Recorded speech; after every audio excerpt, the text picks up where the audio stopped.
For over 2,000 years, Buddhist teachings have helped people find peace, not by fighting against their thoughts, but by understanding them. Tonight, we will go on a journey to learn how Zen Buddhism can calm the anxious mind. Before we begin, feel free to share what time it is and where you're listening from. We live in a world that moves very fast. The mind tries to keep up. It believes that if it just thinks hard enough, worries thoroughly enough, it can keep us safe. And so it never stops. But somewhere beneath all the noise and anxious thoughts, there is a quieter way of being. Zen Buddhism points to this stillness, not as something we must create, but as something that is already here waiting to be remembered. Tonight we will sit with ancient stories and teachings that have guided countless people towards this peace. You do not need to do anything special as you listen. You do not need to fix yourself or quiet your mind through force. Simply let these teachings settle into you like rain soaking into soft earth. Let your body rest. The calm you are looking for is closer than you think. It has been here all along. Relax and let's begin our journey together. There's movement in your mind right now. Even as you listen, thoughts come and go without your permission. This is simply what minds do, and Zen Buddhism has been studying this phenomenon for over 1,000 years. The ancient teachers called it monkey mind. Picture a monkey swinging through trees, grasping one branch only to immediately reach for the next, never settling, always in motion. This isn't meant as criticism. It's simply an honest observation of how the untrained mind behaves. The Buddha himself spoke of this. He described the mind as wild, difficult to guard, difficult to control. But he also taught that this wildness could be understood, and in understanding it, we find freedom. The trouble comes when we believe we are the monkey. When we identify so completely with every anxious thought that we forget. There's something else here too. Something watching something that notices the movement without being swept away by it. Anxiety feels deeply personal. It seems like your particular burden evidence of something uniquely wrong with you.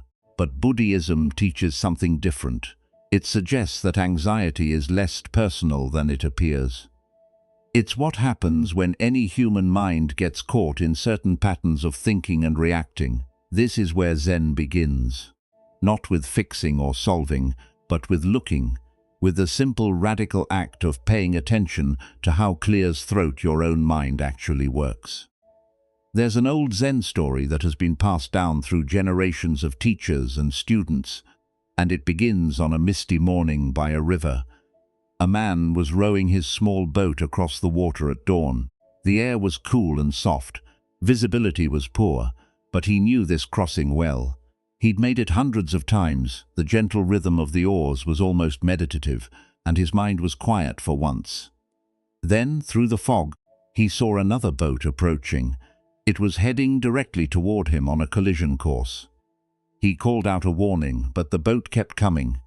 He waved his arms and shouted louder. Still, it approached. He tried to row out of its path, but there wasn't time. The other vessel struck his boat with a solid thud, nearly throwing him into the cold water. The man was instantly furious. His peaceful morning had been shattered. His heart pounded against his ribs. Heat rose to his face. He gripped the side of the other boat, ready to unleash his anger on whoever had been so careless, so reckless, so utterly thoughtless. But when he looked into the boat, it was empty. Just an old vessel that had slipped its mooring somewhere upstream. No captain at the helm. No one to blame.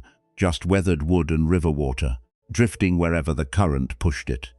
The man stood there, hands still gripping the empty boat, and felt something strange happening inside him. His anger, which had felt so justified and so necessary just moments before, had nowhere to land. There was no target for it, no story of disrespect or carelessness or malice. And without a target, the anger simply began to dissolve, like morning fog burning off as the sun rises.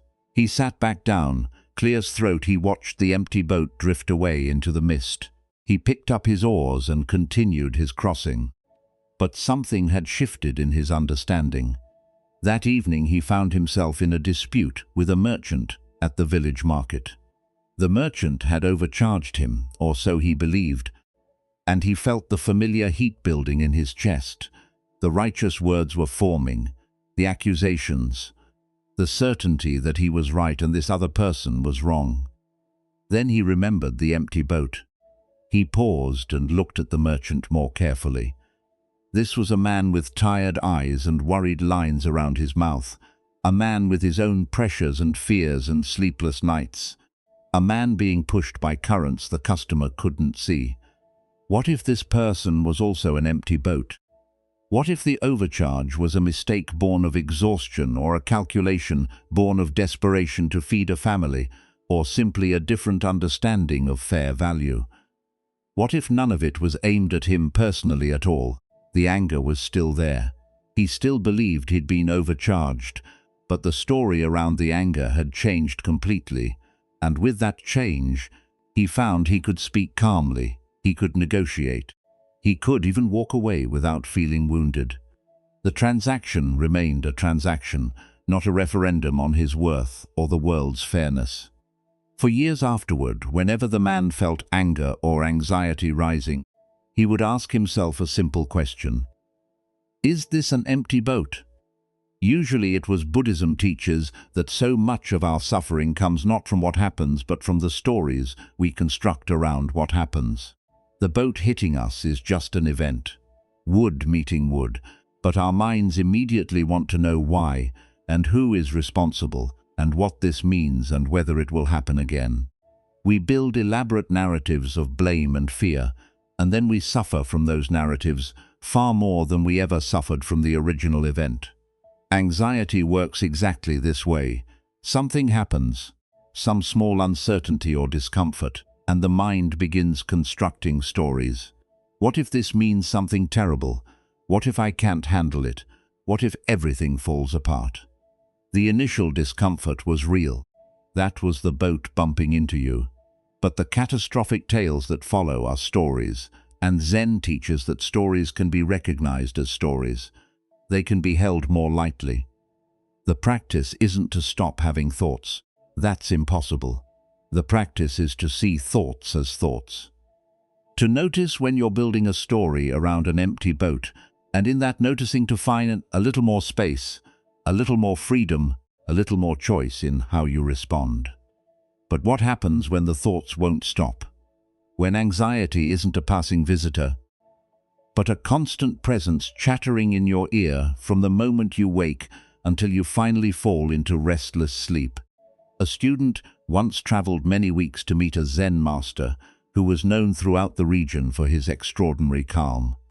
This teacher had lived through wars. He had lost his monastery to fire, rebuilt it, and lost it again.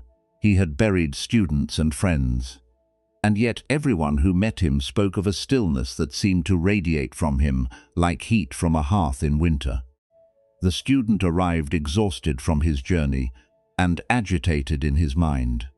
He had spent the entire trip worrying about whether he would find the master, worrying about whether the master would see him, worrying about his family back home, his uncertain future, the state of the world, the state of his own heart. His mind had not been quiet for a single hour of the entire journey. He found the master sitting in a small garden behind a simple wooden building. The old man was watching a beetle make its way across a stone, just watching with what seemed like complete attention, as if this Bella's journey was the most interesting thing in the world. The student bowed and waited to be acknowledged. When the master finally looked up, his eyes were kind but penetrating. He gestured for the student to sit. "Teacher," the student began, the words tumbling out. "I've come to ask how to stop my anxious thoughts. They never leave me alone." Clears throat. "I've tried forcing them away, and they only grow louder. I've tried ignoring them, and they wait until I'm still again. I've tried reasoning with them, arguing against them, proving them wrong with logic and evidence. But they always have a response.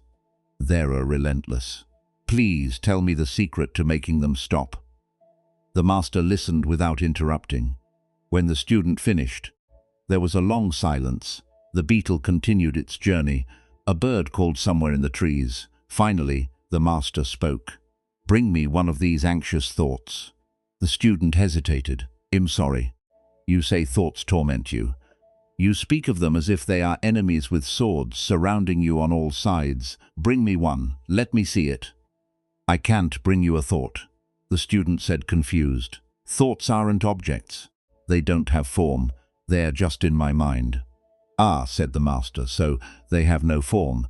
They cannot be touched or held or weighed. Tell me, where do they come from?" The student considered this.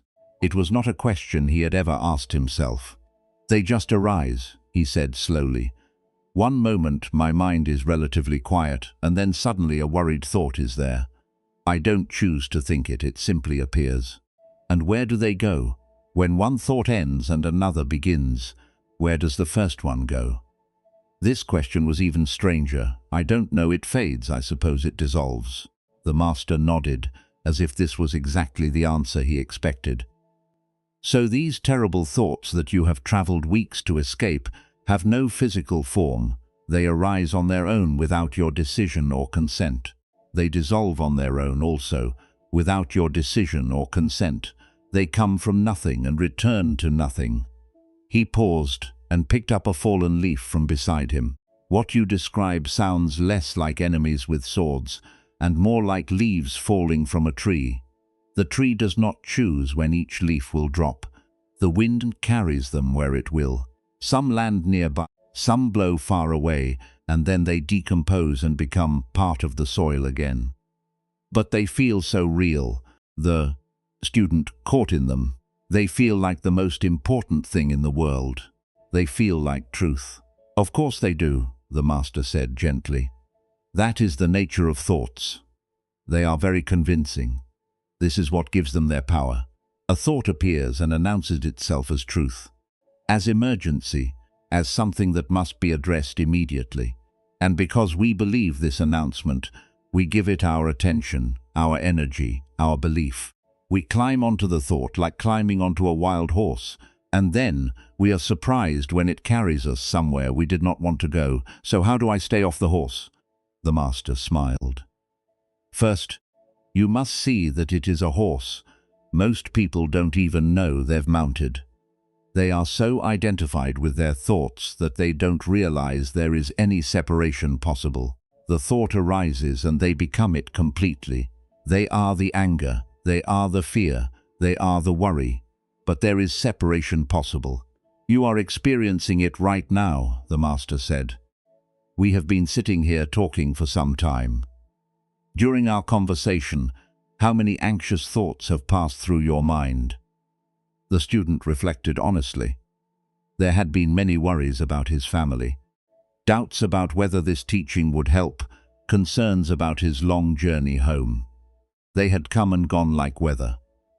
"Many," he admitted, "and yet you are still here. You were not carried away by any of them. You noticed them perhaps, but you did not become them.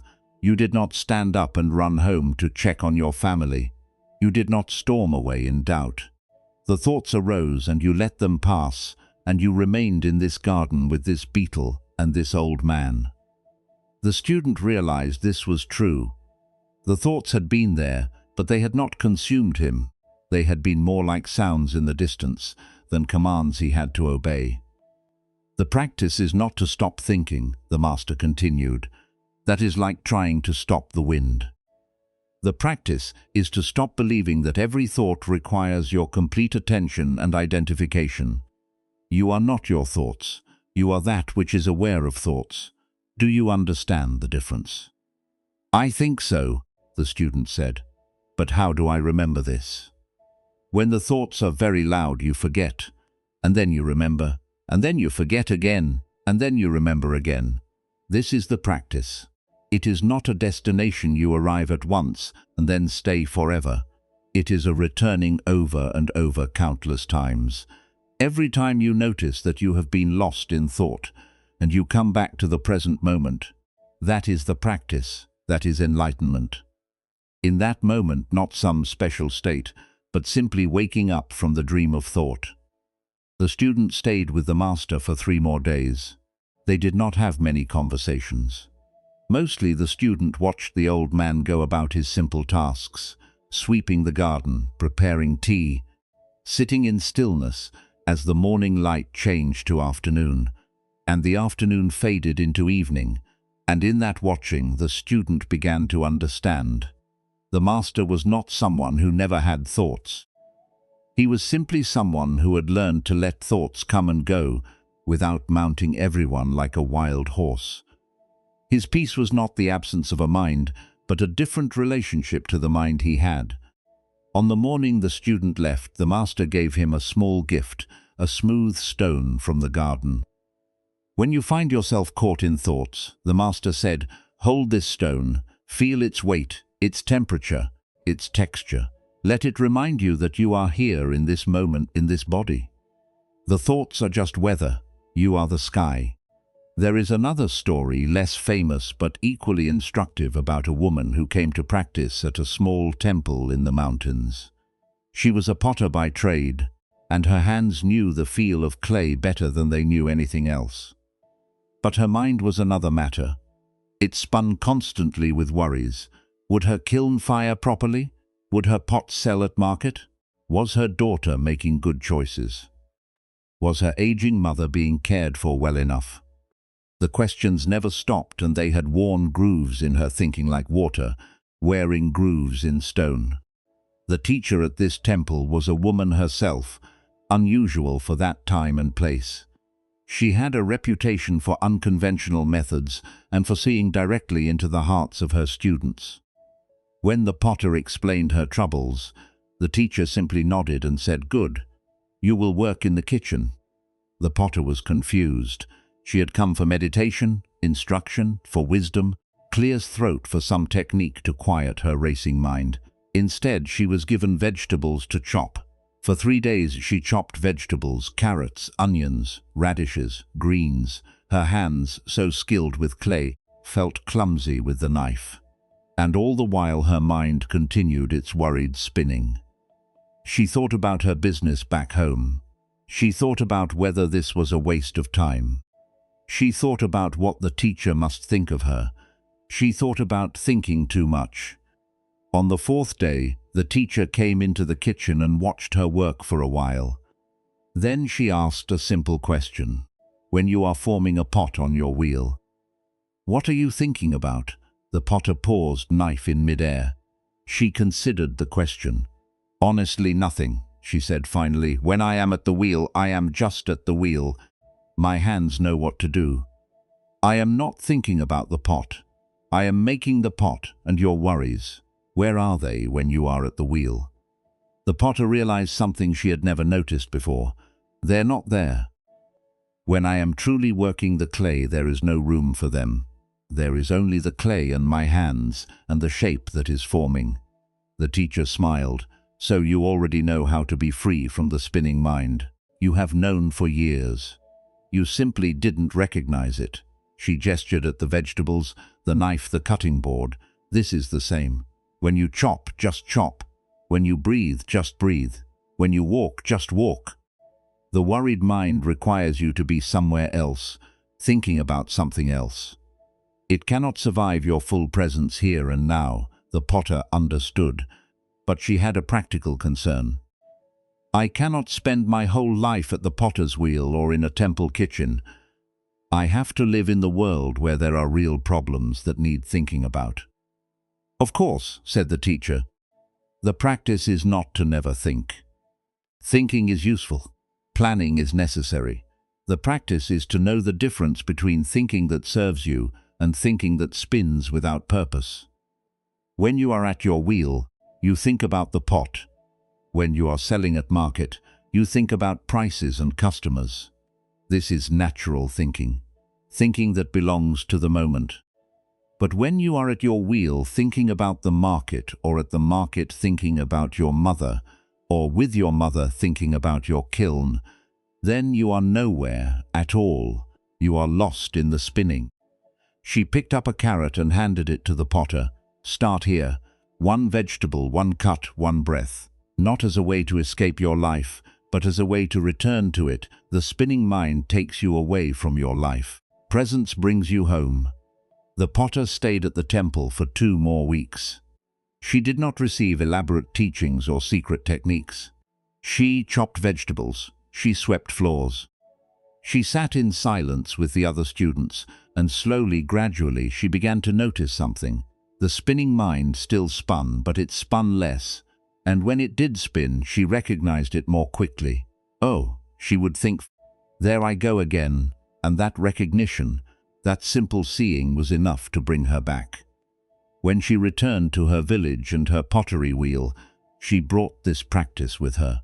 She noticed when she was present and when she was lost in thought.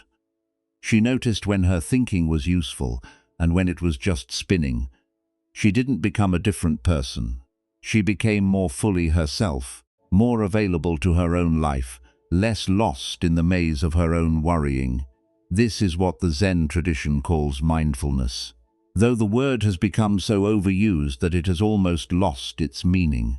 It simply means paying attention, noticing what is actually happening right here, right now. Rather than being lost in stories about the past or fantasies about the future, the Buddha taught this as the foundation of the entire path. He called it right mindfulness, and he described it in beautifully simple terms. When walking, know that you are walking. When standing, know that you are standing. When sitting, know that you are sitting.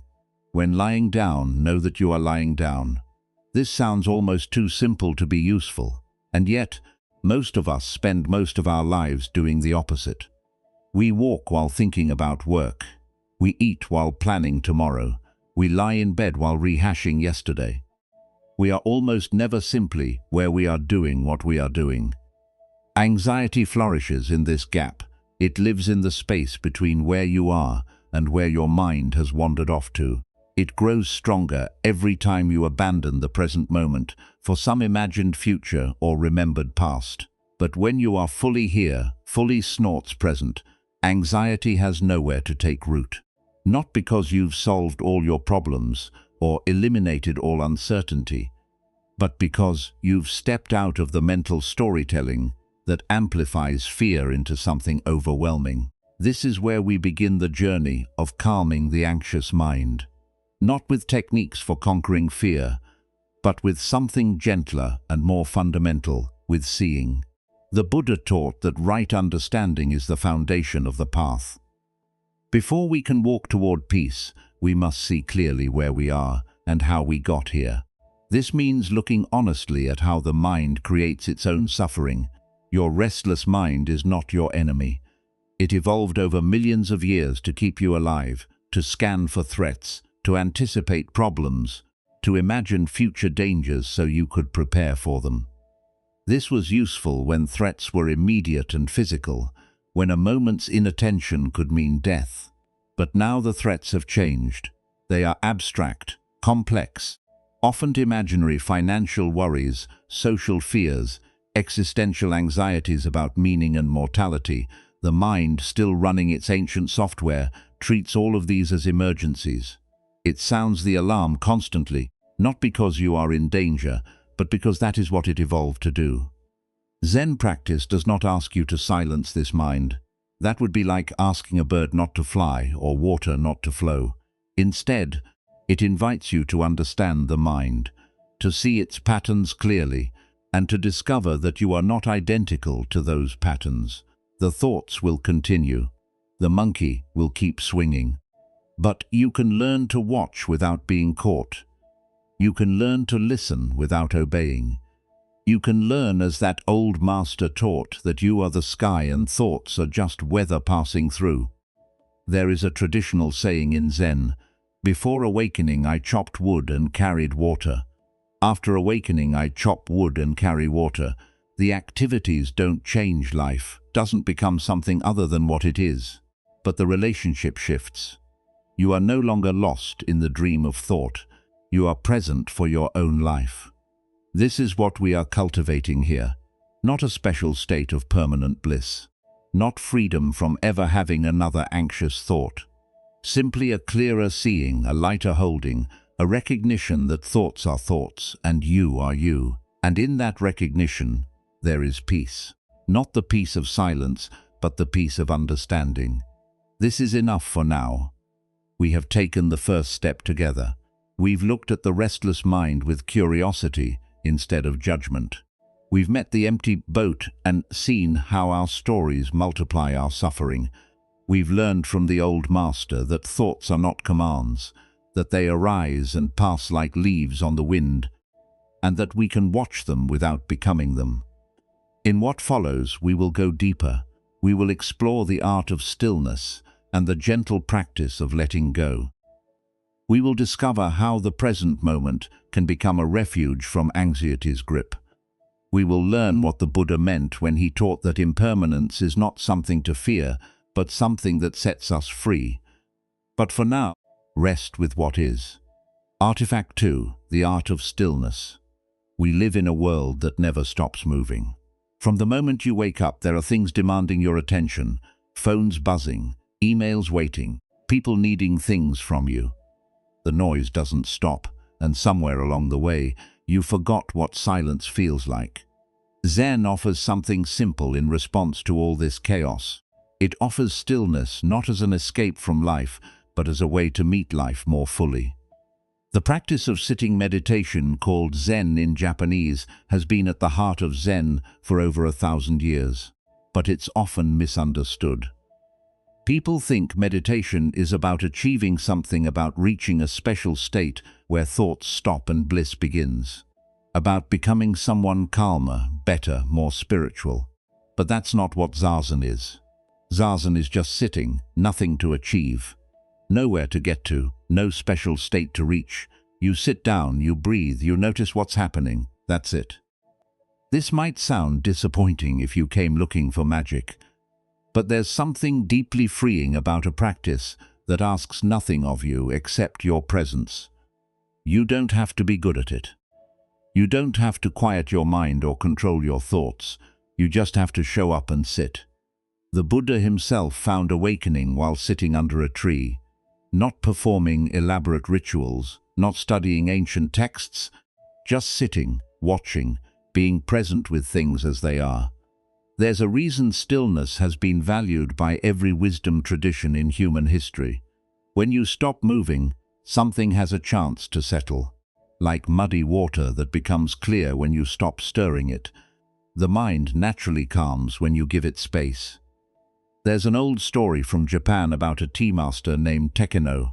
He was famous throughout the land for the beauty and precision of his tea ceremony. Lords and warriors traveled great distances just to experience tea prepared by his hands. In his small tea room, time seemed to slow down. The troubles of the world faded away. There was only the steam rising from the cup, the quiet movements, the deep peace that filled the space. But Tiano was not a warrior. He had never held a sword in his life. He knew nothing of combat or fighting. He was simply a man who had devoted his life to the way of tea.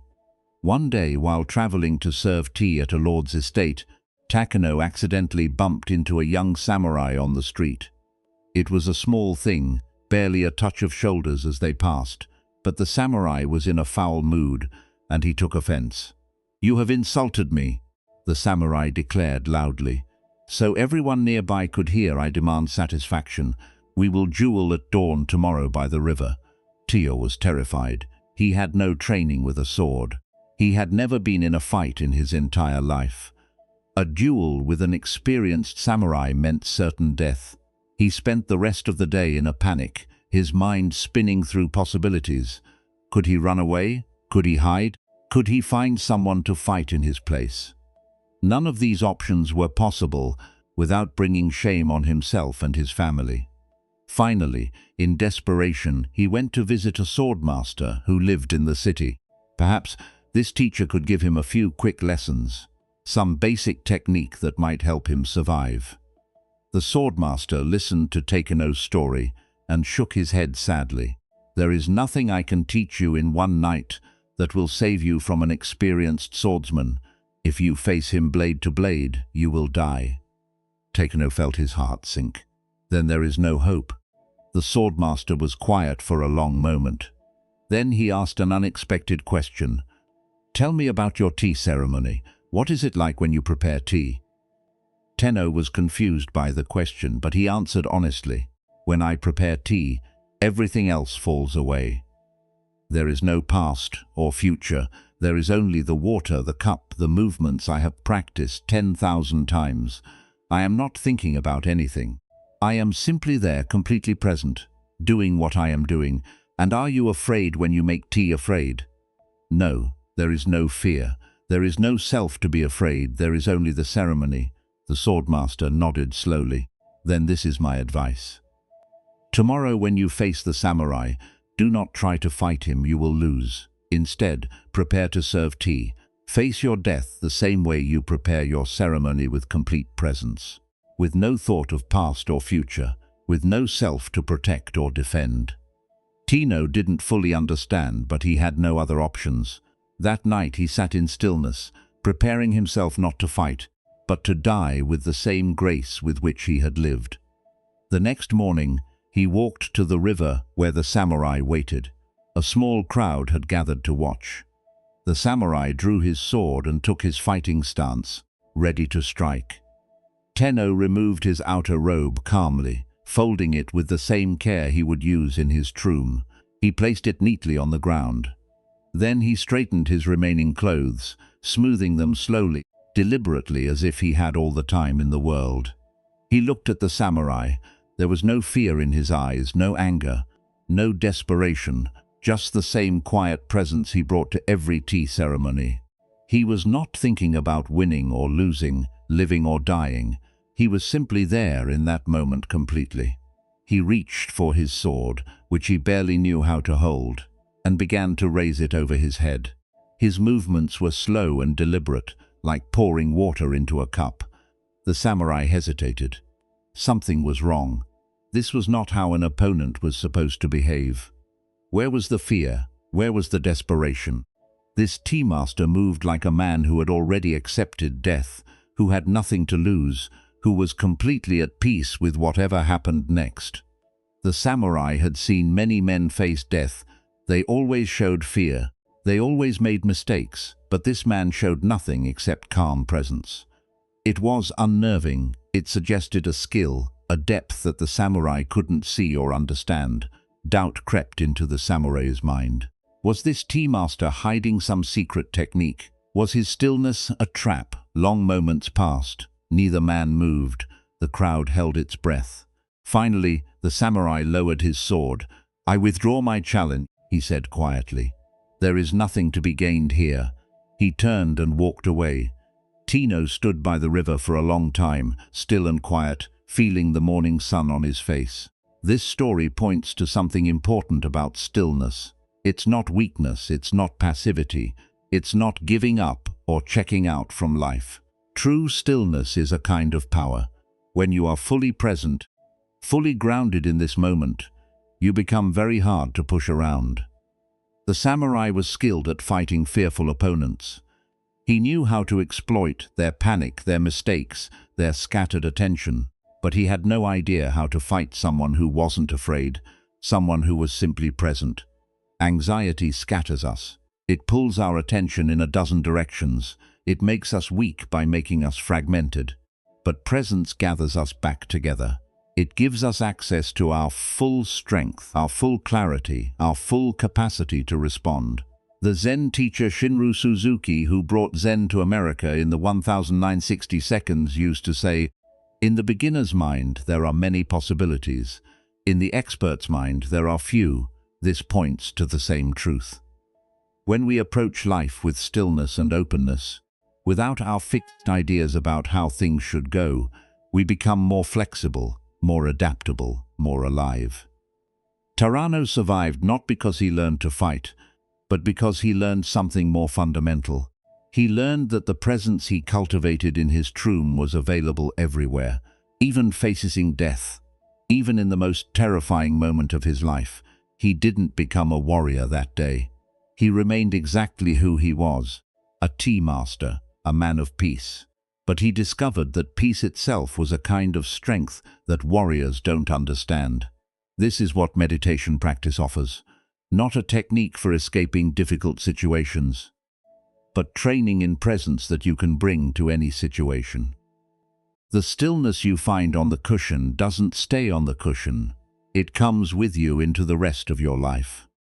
There was a Zen monk named Ryoan who lived alone in a small hut on a mountainside in Japan. About 200 years ago, he owned almost nothing. A few robes, a begging bowl, some brushes for calligraphy.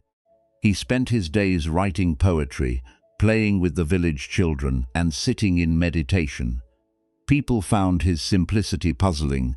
He was a brilliant man, educated and talented from a wealthy family. He could have had status and comfort. Instead, he chose a leaky hut and a life of poverty. One autumn night, a terrible storm came to the mountain. The wind howled and rain poured down in sheets. The roof of Ryoan's hut began to leak in a dozen places. Water dripped onto his sleeping mat, onto his few books, onto the floor. The wind found every crack in the walls and filled the tiny space with cold. A visitor, who had been caught on the mountain by the storm, took shelter with Ryoan that night. He expected to find the monk miserable, scrambling to protect his belongings, cursing his bad luck. Instead, he found Ryoan sitting calmly in the corner of his hut, wrapped in his thin robe, watching the storm through the gaps in his walls. "Aren't you upset?" the visitor asked. "Your home is being destroyed. Everything is getting wet." Ryoan smiled. "The storm is doing what storms do. Should I be angry at the rain for being wet? Should I shout at the wind for blowing? But what will you do right now? I am watching a storm. It is quite beautiful, actually. Listen to how the wind sounds in the trees. Look at how the lightning makes everything bright for a moment." The visitor was amazed. He had never met anyone who could sit so peacefully in the middle of chaos. "But tomorrow," the visitor pressed, "when the storm is over, you'll have to repair your roof, dry your things. Tomorrow, I will do what tomorrow requires," Ryoan said. "But that is tomorrow right now. There is only this storm, this moment, this breath. Why would I ruin this moment by worrying about the next one?" They sat together through the night. The visitor, despite the cold and wet, found himself strangely peaceful. Something snorts about Ryoan's calm was catching like warmth from a fire. When morning came and the storm had passed, the visitor helped Ryoan patch his roof. The work was simple and even pleasant. The sun was out, the air was fresh, and they worked in companionable silence. As the visitor prepared to leave, he asked Ryoan one more question. "How do you do it? How do you stay so calm when everything is falling apart around you?" Ryoan thought for a moment. "The storm is outside," he said finally. "But in here," he touched his chest, "it is always still. I have learned to live from here, from this quiet place. The world can rage all at once. It cannot touch what is deepest in me." The visitor carried those words with him for the rest of his life. Years later, when he faced his own storms, he would remember that leaky hut, that calm monk, that simple teaching. The storm is outside. Inside, it is always still. Ryoan was not pretending the storm wasn't happening. He wasn't using positive thinking to convince himself everything was fine. His roof really was leaking. His things really were getting wet. He would really have work to do when morning came. But he understood something that most of us miss. Suffering comes not from the storm itself, but from our argument with the storm, from our insistence that this shouldn't be happening, from our mental time travel into tomorrow's problems while we're still in today. The rain was just rain. The wind was just wind. His mind was the thing that could turn rain into disaster, wind into tragedy. And his mind was also the thing that could simply let rain be rain. This is what Buddhist teachers mean when they talk about acceptance. Not resignation, not giving up, but stopping the war with reality. The storm is here. It's already here. Fighting against its existence doesn't make it go away. It just adds a layer of suffering on top of the original discomfort. Ryoan had practiced stillness for so many years that he could find it even in chaos. This didn't make his life easier in any material sense. He was still poor. His hut still leaked. But he had found something that poverty couldn't touch and storms couldn't shake. This is what all the meditation masters point to. There is a stillness inside you that cannot be music disturbed by circumstances. It's not something you have to create or achieve. It's already there waiting to be noticed. When you sit in meditation, you're not building this stillness, you're uncovering it. Layer by layer, you let go of the noise and activity and worry, and what remains is a quiet that was there all along. The Buddhist tradition calls this our true nature. It's not something special that only monks and masters possess. It's what you are underneath all the doing and thinking and worrying. The clouds may cover the sky, but the sky is always there. The waves may churn on the surface, but the ocean depths remain calm.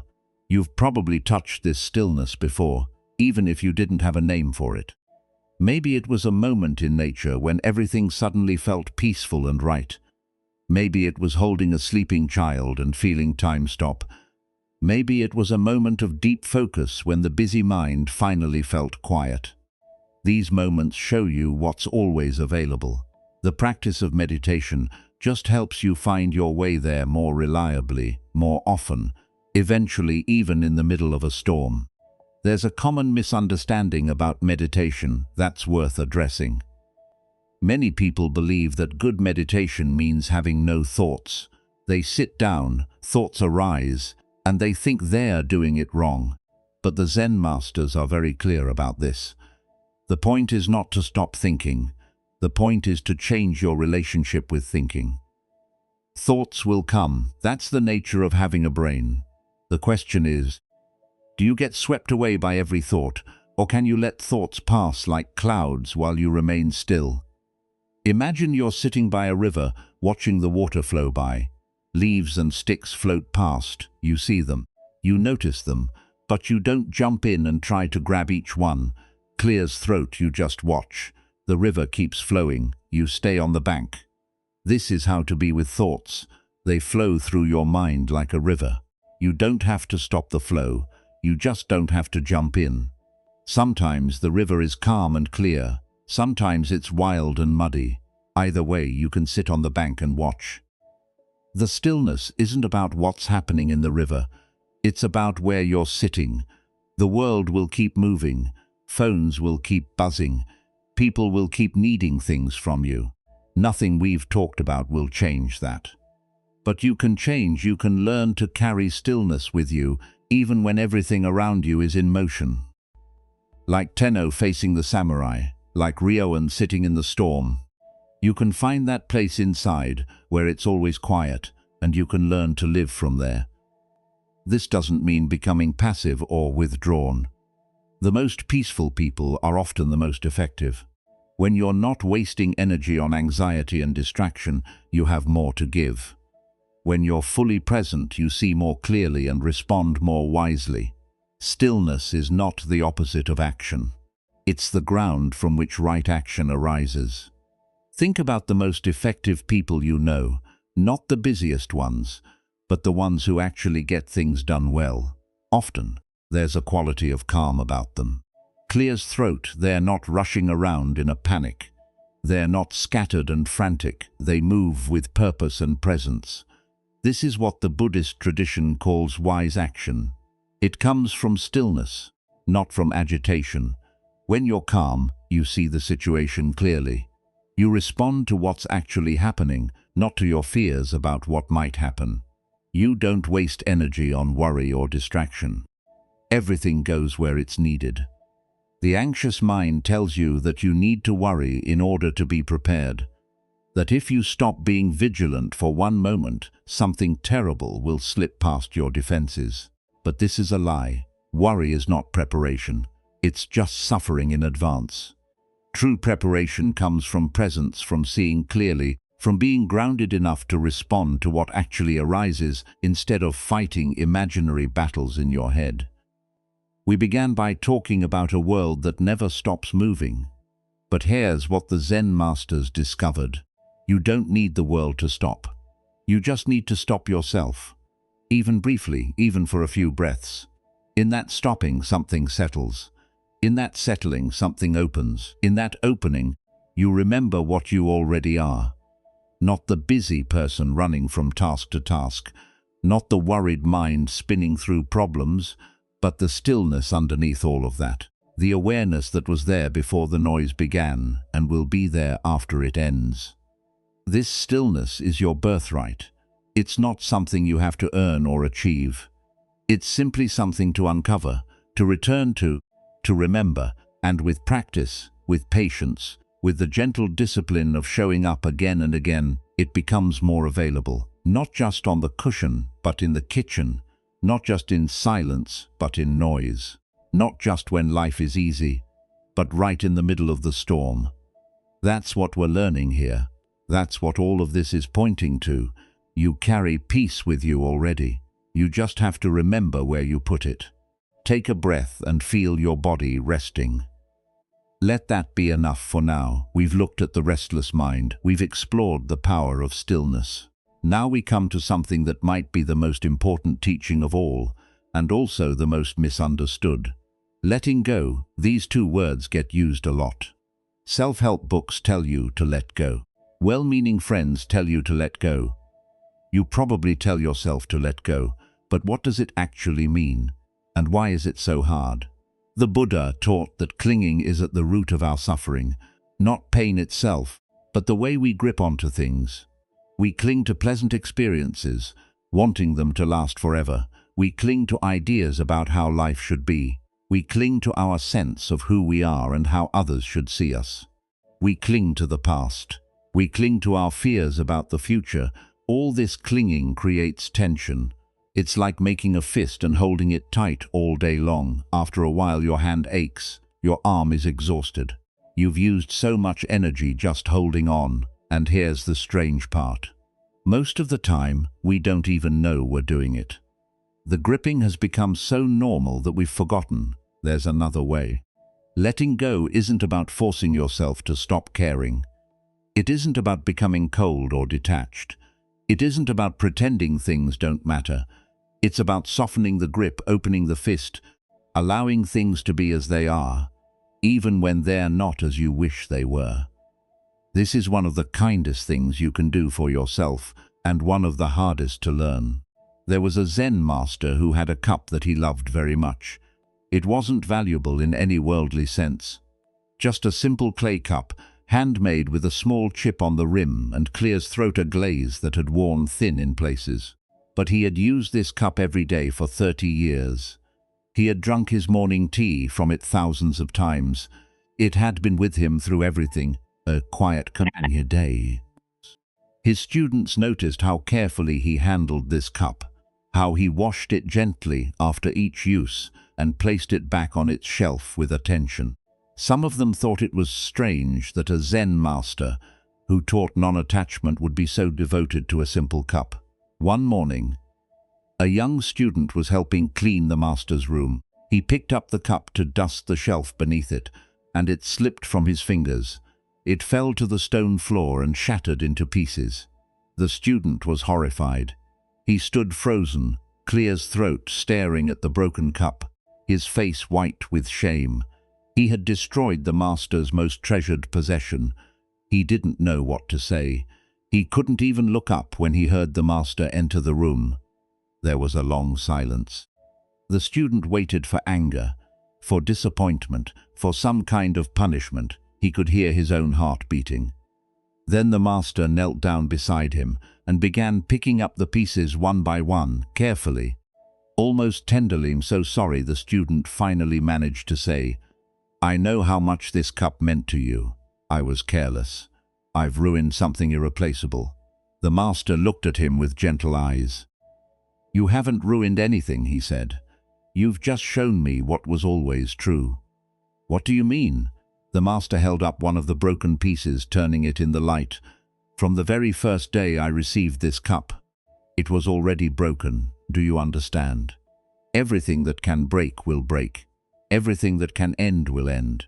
This isn't sad news. This is simply the truth of how things are." He set the piece down with the others. "I loved this cup," he continued. "I still love it. But I never made the mistake of thinking it would last forever. Every morning when I drank from it, I knew it might be the last time. This didn't take away from my enjoyment. It made it deeper. I was fully present with the cup because I knew our time together was borrowed. The student was quiet, taking this in. The cup was always going to break, the master said. Today, tomorrow, next year, 100 years from now, what difference does it make? What matters is that I appreciated it while it was whole. What matters is that I didn't waste our time together, worrying about losing it. He smiled at the student, and now a new teaching begins: how to appreciate the memory of the cup, how to let go of what is gone, how to find peace with empty hands.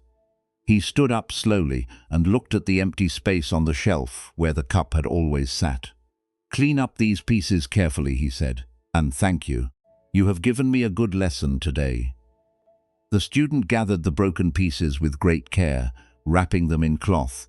He expected to throw them away, but something made him keep them instead.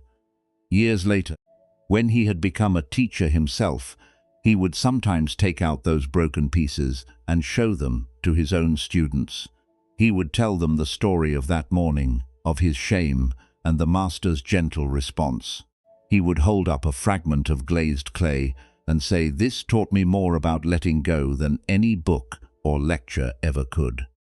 And his students would look at the broken pieces and understand something that words alone could never convey: that we can love what is broken, that we can find peace with what is gone, that letting go doesn't mean forgetting, it means holding differently. This story shows us what letting go really means. It doesn't mean not loving things. The master loved his cup deeply. It doesn't mean being detached or cold. His care for the cup was obvious to everyone. What it means is not adding extra suffering on top of the natural flow of life. Things come and things go. That's just how it is. When we accept this deeply, we can love fully without the constant fear of loss poisoning our experience. The Buddha called this kind of clinging upana.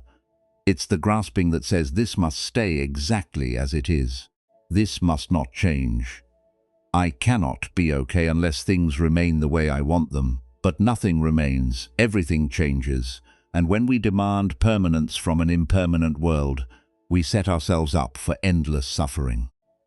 Letting go is simply aligning yourself with reality, not fighting against the nature of things, not exhausting yourself trying to hold back the tide.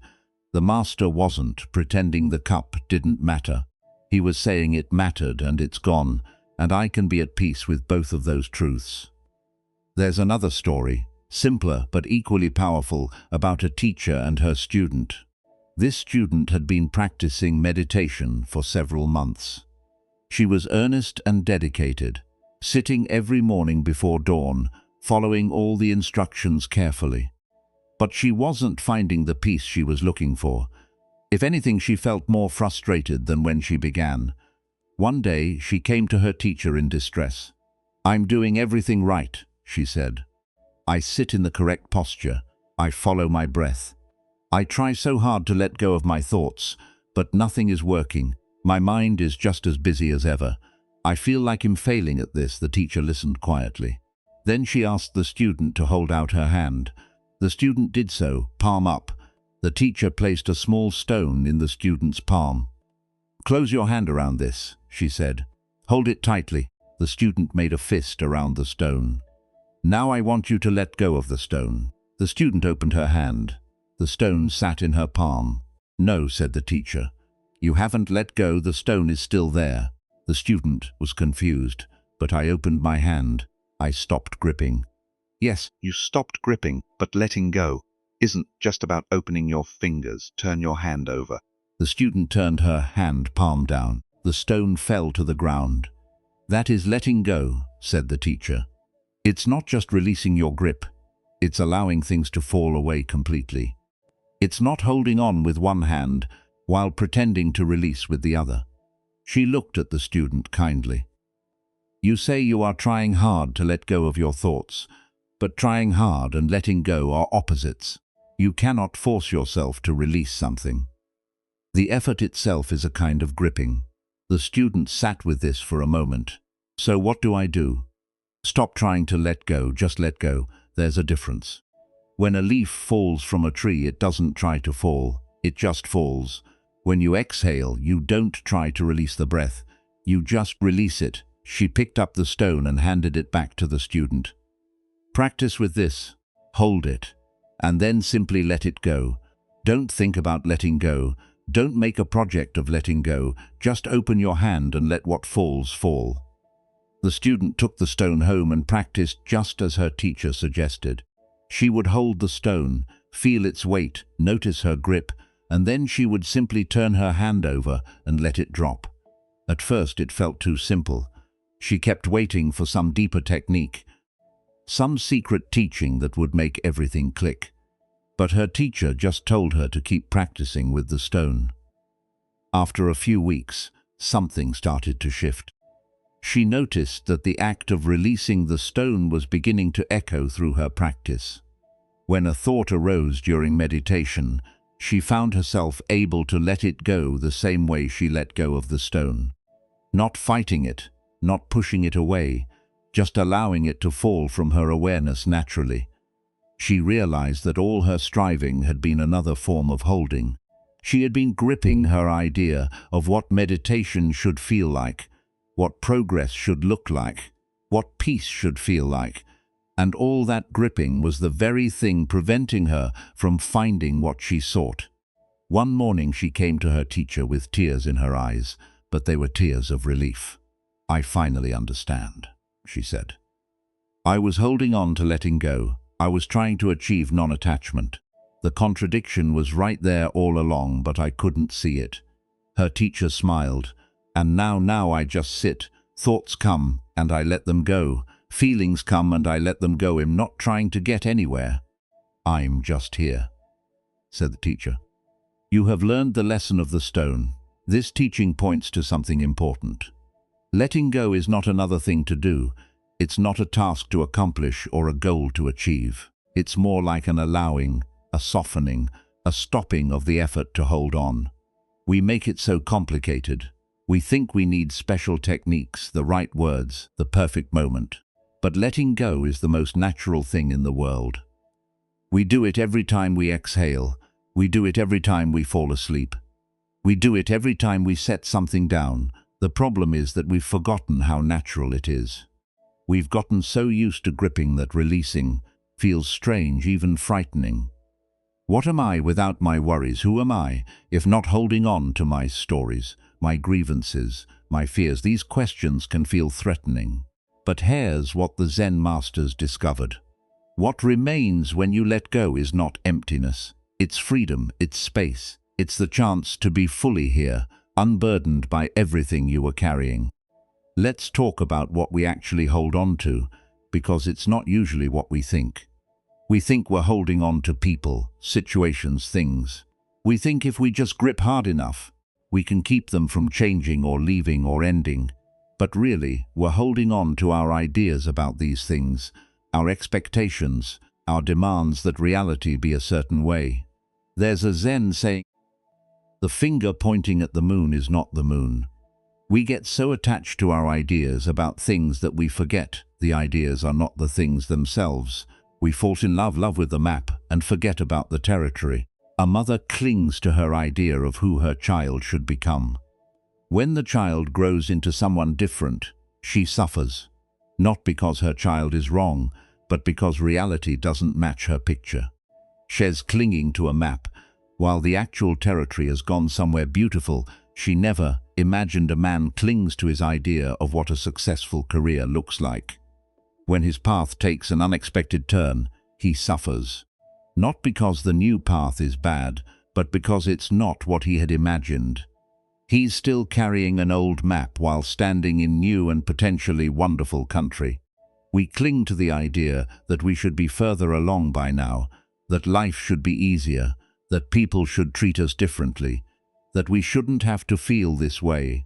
All these shoulds, all these demands, they're the real source of our gripping, and they're all in our minds. They're not in reality. Reality is just doing what it does. We're the ones arguing with it. This is what Buddhist teachers mean when they talk about the difference between pain and suffering. Pain is inevitable. Bodies get sick, hearts get broken, people we love go away. That's the nature of human life. And no amount of spiritual practice will change it. But suffering, the Buddha taught, is optional. Suffering is what we add on top of pain through our resistance, our demands, our insistence that things should be other than they are. Pain is the wound.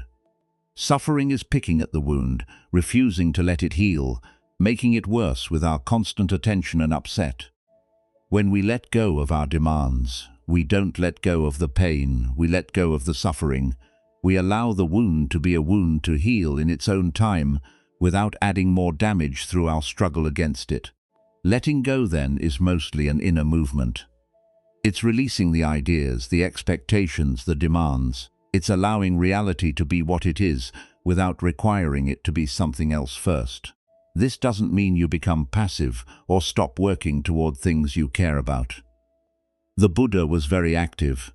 He walked hundreds of miles, he taught for 45 years. He helped countless people. But he wasn't attached to outcomes. He did what he could and he let go of the rest. This is the middle path.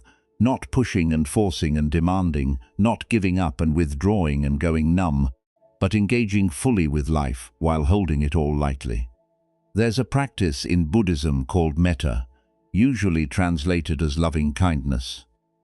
It involves silently repeating phrases of goodwill toward yourself and others. May you be happy. May you be peaceful. May you be free from suffering. At first glance, this might not seem related to letting go, but there's a deep connection. When you practice metta towards someone you're struggling with, you're letting go of your grievance. You're releasing the grip of resentment. You're not saying what they did was okay. You're just choosing not to carry the burden of anger anymore.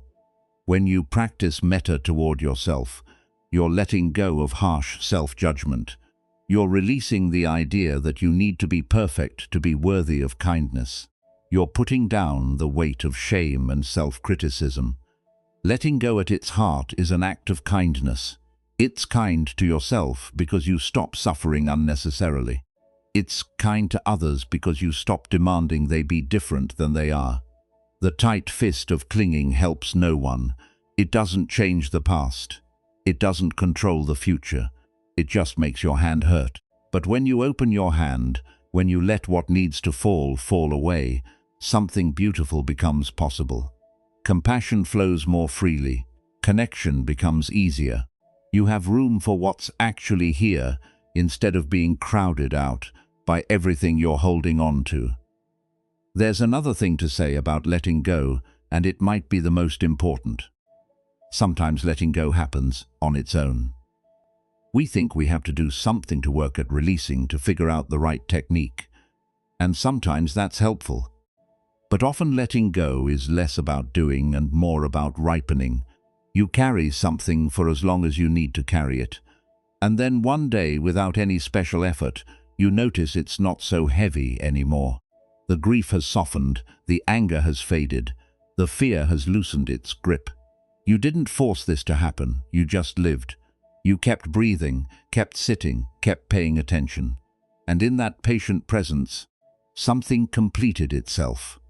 I think of a woman I heard about who had carried resentment toward her father for 30 years. He had been cold and distant when she was growing up, and she had spent decades wishing he had been different, wishing she had received the love she needed. She tried to let go, she really tried. Read books about forgiveness, she went to therapy, she wrote letters she never sent. But the resentment stayed like a stone in her chest. Then one day, visiting her father in the nursing home where he now lived, lost in dementia, not even recognizing her face, something shifted. She looked at this frail old man who couldn't remember her name, and suddenly the whole story just fell away. Not because she decided to let go, not because she performed some technique, but because she was finally ready. The fruit was ripe, and it fell from the tree. She wept for a long time that day, not from grief or anger, but from relief. 30 years of carrying something, and now her hands were empty. She could finally put it down. This is why gentleness matters so much.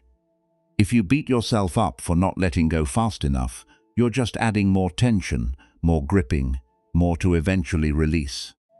But if you can be kind to yourself, patient with yourself, trusting that things unfold in their own time, then letting go becomes more like a natural process and less like a battle. The Zen tradition speaks of practice as a kind of gardening. You prepare the soil, you plant seeds, you water and weed and wait, but you don't force the flowers to bloom. They bloom when they're ready. Your job is just to create the conditions. Letting go is like that. You create the conditions through practice, through awareness, through kindness toward yourself. And then you clear as throat. Trust the process. Some things will release quickly. Others will take years. That's okay. You're not on anyone else's schedule. You're not in a race.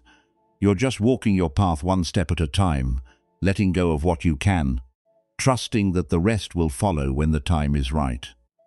We started this by talking about clinging and the suffering it creates.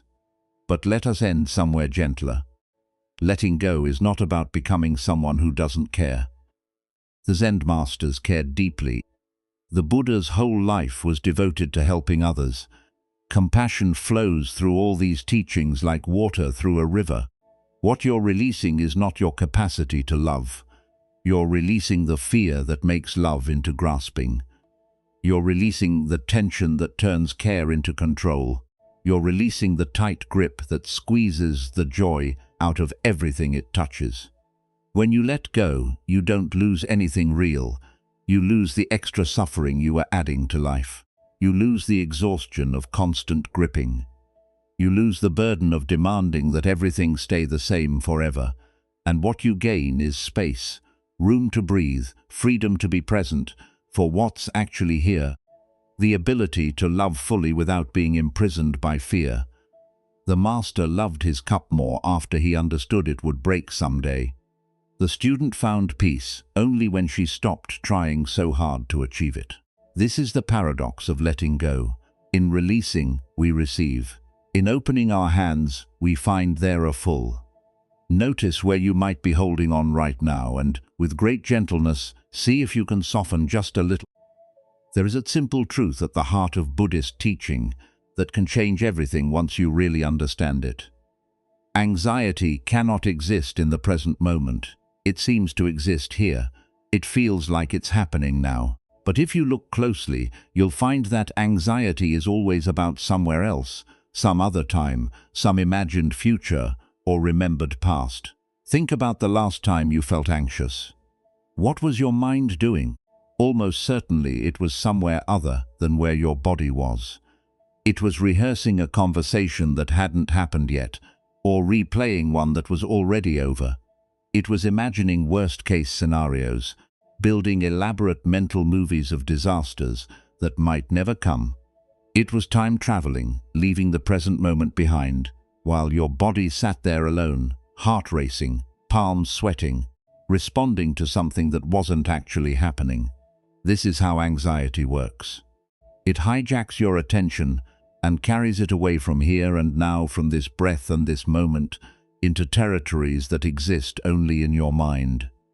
And as long as you follow it there, as long as you believe that the imagined future is real and demands your immediate attention, anxiety will continue to run your life. But there's good news hidden in this understanding. If anxiety lives in the future and the past, then the present moment is a refuge. It's a place anxiety cannot follow you if you truly arrive there. Not a future present that you're imagining, not a memory of a past present, but this one, right here, right now, as your eyes move across these words and your lungs draw breath.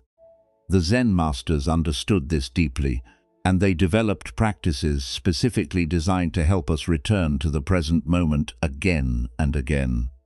They knew that presence isn't a destination you arrive at once and then stay forever.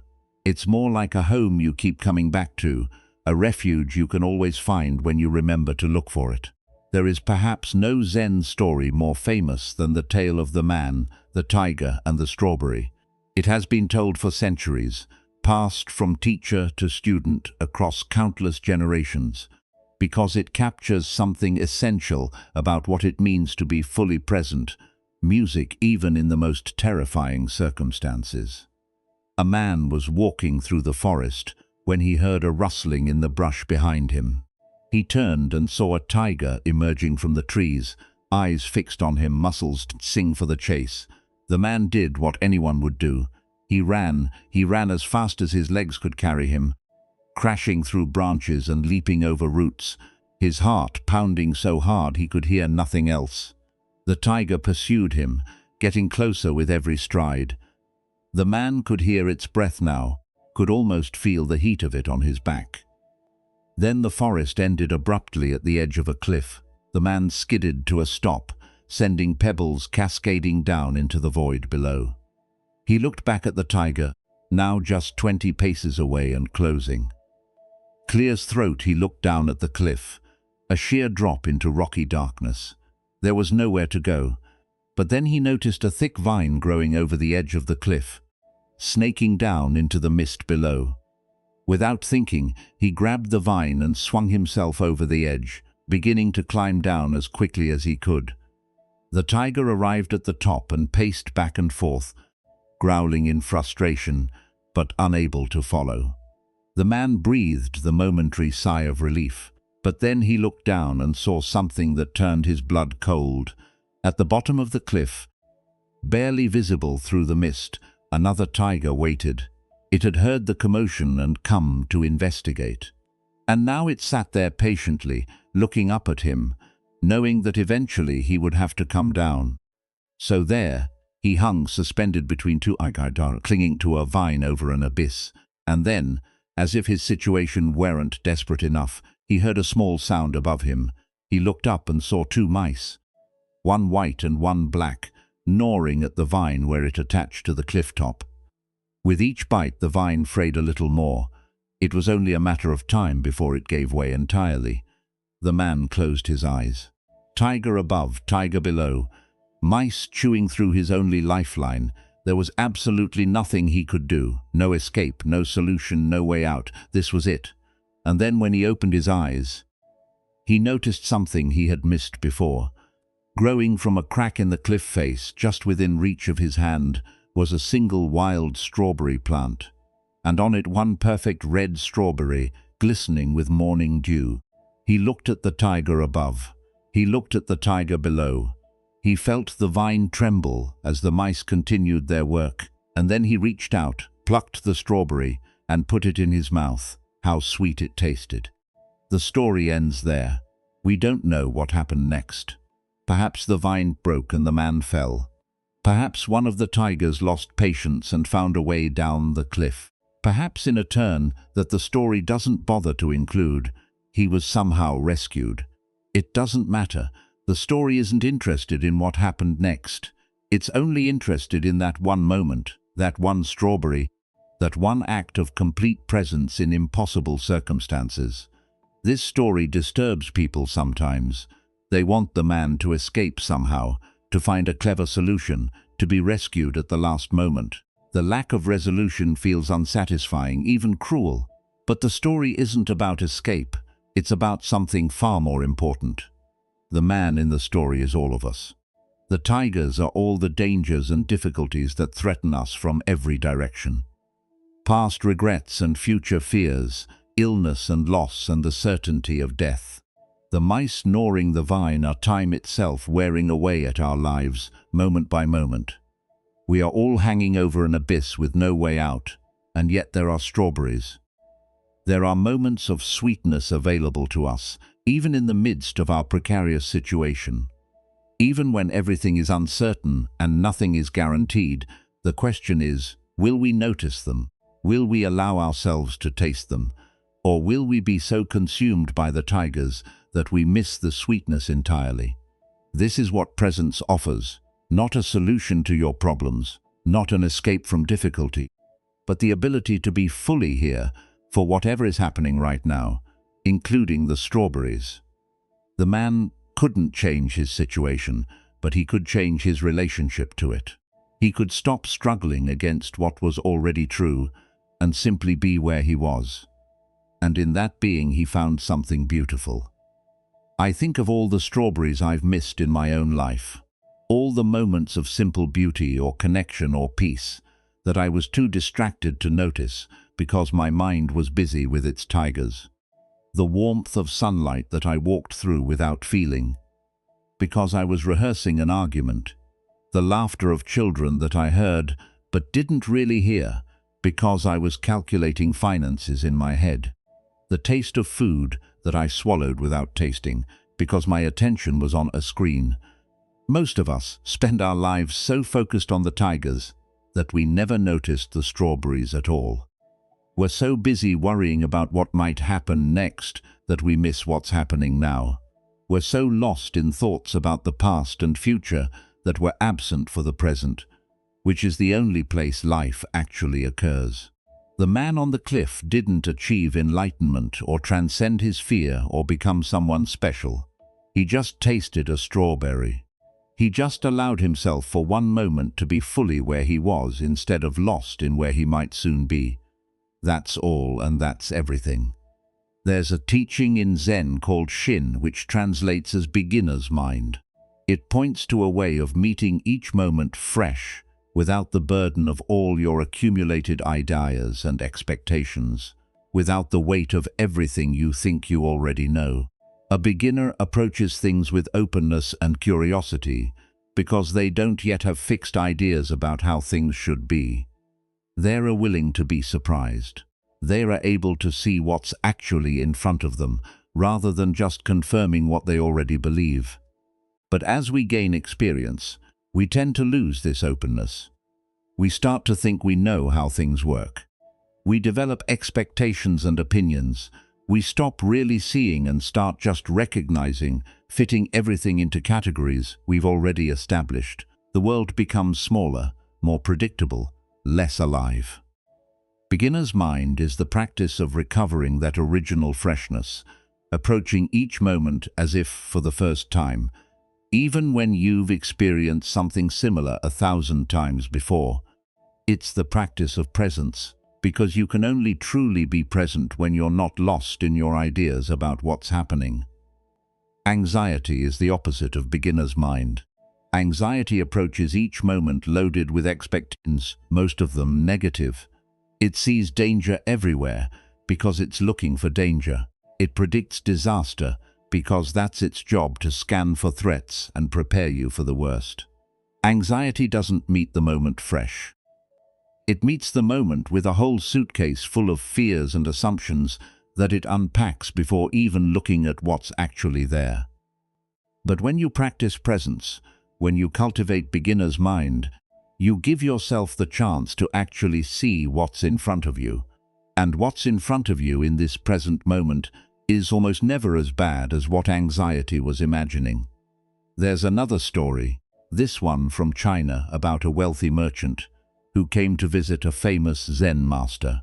This merchant was very successful in the worldly sense, with a large trading business, many employees, and a beautiful home filled with expensive things. But despite all his success, he was miserable.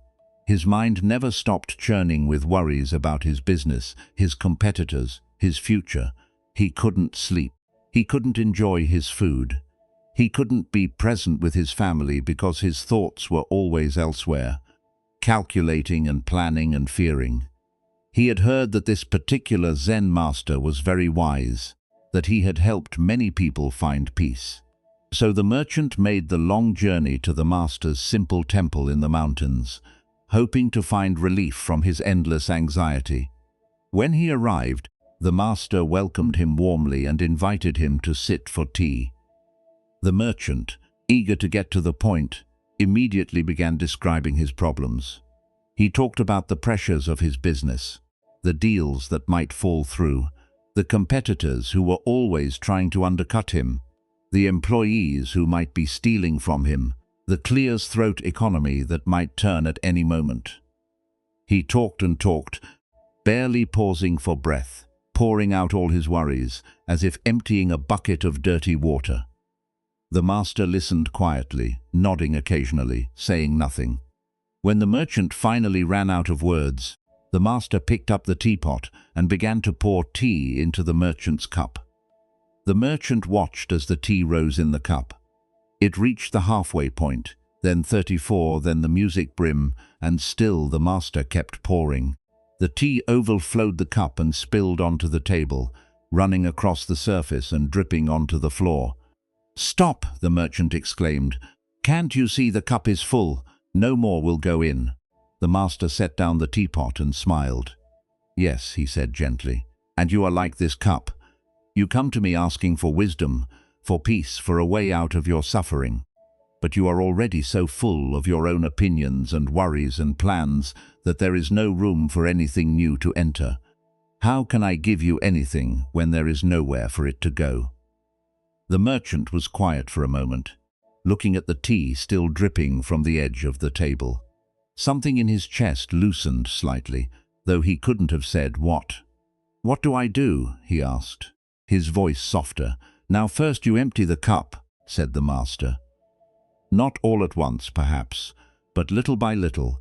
You begin to notice when you are full, when your mind is overflowing with thoughts and worries. And you practice setting some of them down. You make space. You create room for silence, for presence, for something other than the endless noise of your own thinking. But how? My worries are real. My business really could fail. My competitors really are trying to take my customers. How can I just ignore these things?" The master shook his head. "I'm not asking you to ignore anything. A thought is not a problem. A worry is not a problem. The problem is when your mind is so crowded with thoughts and worries that there's no space left for anything else.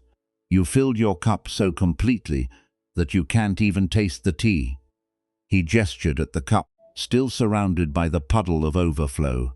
"When you drink tea, just drink tea. Don't drink your worries about tomorrow's meeting. Don't drink your regrets about yesterday's decision. Just taste what's in your mouth.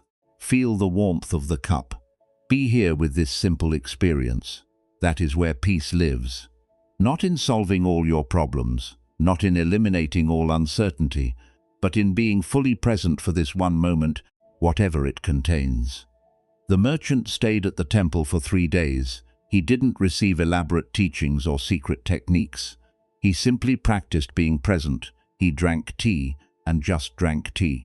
He ate meals and just ate meals. He walked in the garden and just walked in the garden.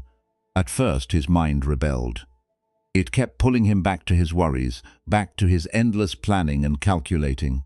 But the master had given him a simple instruction. Whenever you notice you've drifted away, just come back. Don't fight the drifting. Don't judge yourself for it. Just notice and return. By the 3rd day, something had shifted. The merchant still had thoughts about his business, but there was more space around them now. They didn't fill his entire cup anymore. There was room for other things too. Room for the taste of tea. Room for the beauty of sunlight on leaves. Room for a moment of simple peace in the midst of his complicated life. When he left, the master gave him one final teaching. "The cup will fill again," he said. "This is the nature of the human mind. It loves to think, to plan, to worry. Don't be discouraged when you find your cup overflowing once more. Just notice it and empty it again. This is not failure. This is the practice." The merchant bowed deeply, something he would not have done 3 days earlier when he had arrived full of self-importance and urgency. "One more thing," the master said. "Don't wait until the cup is overflowing to empty it. Don't wait until you are drowning in your thoughts before you remember presence. Practice a little every day. Drink 1 cup of tea with full attention. Take 1 walk where you notice what's around you instead of planning your next move. These small moments of presence will keep the cup from filling so completely. They will remind you that there is always another way to be." The merchant went back to his business, back to his competitors and his deals and his endless responsibilities. But he was different now.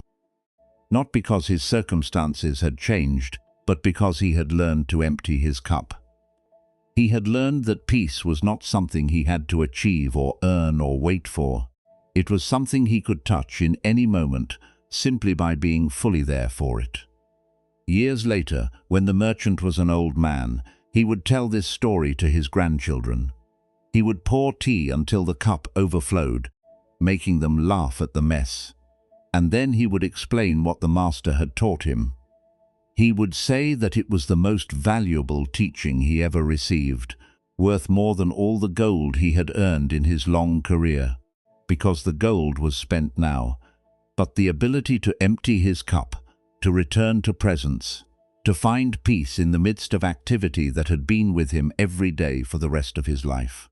This is what the Zen masters mean when they talk about presence as refuge. Not escape from life's difficulties, but a way of meeting them differently. Not elimination of anxiety, but a place anxiety cannot follow you when you truly arrive there. The present moment is almost always okay. Really pause and consider this right now in this specific instant as you read these words. Are you in danger? Is something terrible happening to your body at this exact moment? Almost certainly not. Almost certainly you are safe breathing, existing in a moment that contains no actual emergency. The emergencies are in your thoughts. The danger is in your imagination. The catastrophe is in the future you're constructing in your mind. But here now, in this breath, in this heartbeat, things are usually manageable, even good, even beautiful, if you can pause long enough to notice. This doesn't mean you ignore real problems, or pretend everything is fine when it isn't. When action is needed, take action. When planning is necessary, plan. But recognize the difference between useful engagement with reality and anxious spinning in your imagination. The first happens in the present, addressing actual circumstances. The second happens in your head, fighting ghosts that may never appear. Let's talk practically about how to find this refuge. How to return to presence when your mind has wandered off into past or future. The simplest doorway is always your breath. Your breath is happening now. It's not happening yesterday or tomorrow. Every inhale, every exhale is an anchor to the present moment. When you notice you've drifted, when anxiety has carried you away into its imagined scenarios, you can always come back by feeling your breath move in and out, not controlling it or changing it. Just feeling it, letting it remind you that you're here now in this body, in this moment. Your senses are another doorway.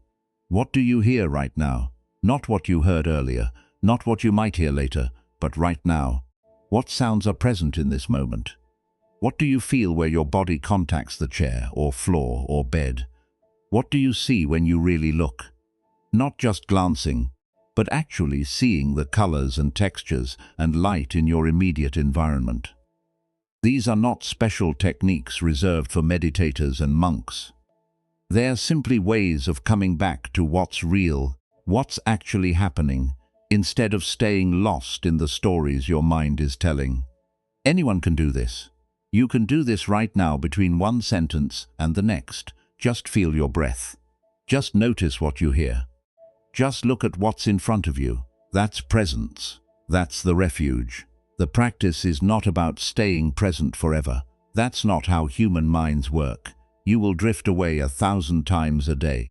Your thoughts will carry you into the past, into the future, into fantasies and worries and plans. This is normal. This is not failure. The practice is about returning. Every time you notice you've drifted, you have a choice. You can follow the thought further into its imagined territory, or you can come back. And every time you choose to come back, every time you return to the breath, to the senses, to this present moment, you strengthen the pathway home. You make it easier to find your way back next time. Over time, this changes things, not by eliminating your thoughts or curing your anxiety, but by giving you more space around them. The thoughts continue, but you're not so completely lost in them. The anxiety arises, but it doesn't consume you the way it used to. You have a refuge now, a place you know how to find, and that knowledge itself brings a kind of peace. The merchant learned this. The man on the cliff in his own way learned it too, and countless others across thousands of years in every culture and circumstance have discovered the same simple truth. Presence is always available. The present moment is always here waiting for you to arrive. No matter how far your mind has wandered, no matter how full your cup has become, you can always come back. You can always begin again. There's something else important to understand about presence. Something that might seem paradoxical at first. Being fully present doesn't mean everything feels good. Presence isn't about curating your experience to include only pleasant sensations and peaceful feelings. It's about being willing to be here for whatever is actually happening, including the difficult stuff. Sometimes what's present is grief.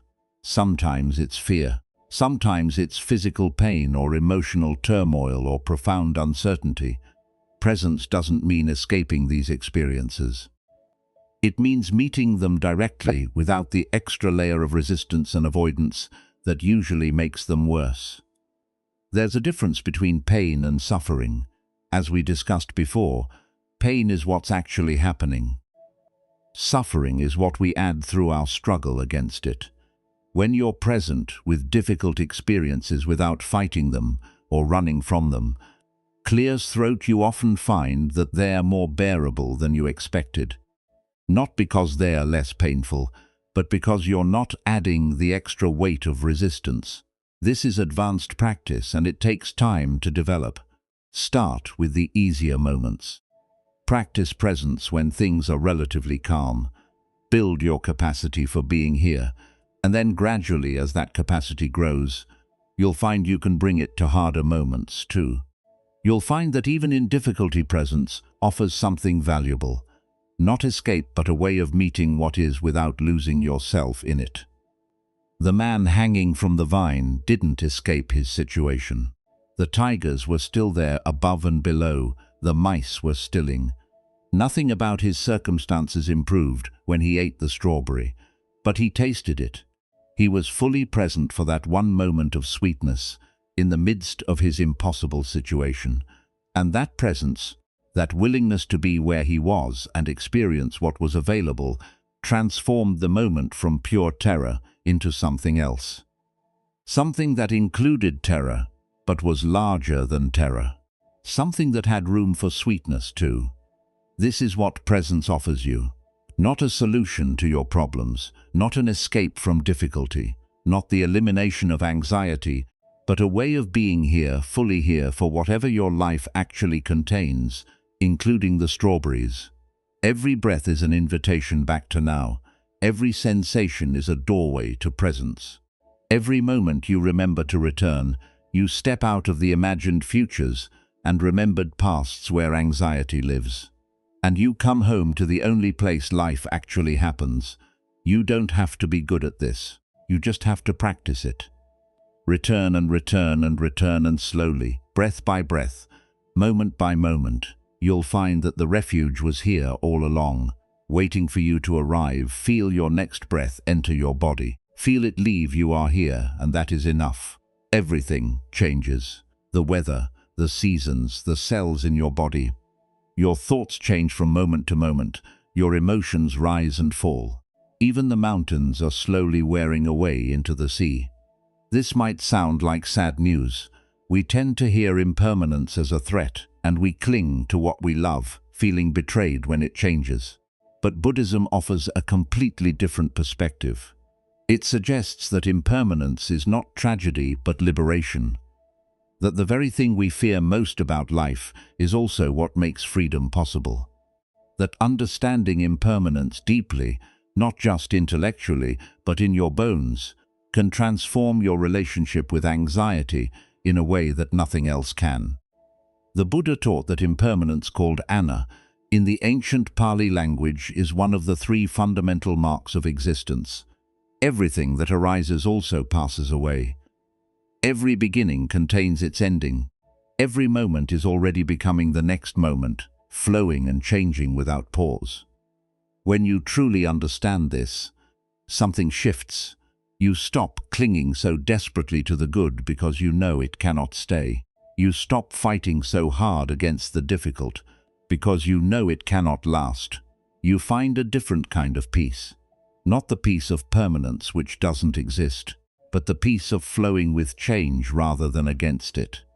And here's what matters most for those of us who struggle with anxiety.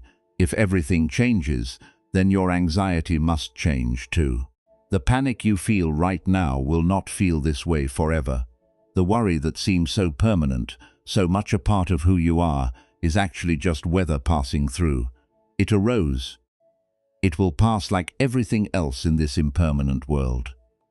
There is a story from the time of the Buddha that has been told for 500 years, passed down through countless generations, because it speaks to something so fundamental about human suffering and the possibility of peace. It is the story of a young mother named Kisa Gotami. Kisa Gotami lived in a small village in ancient India.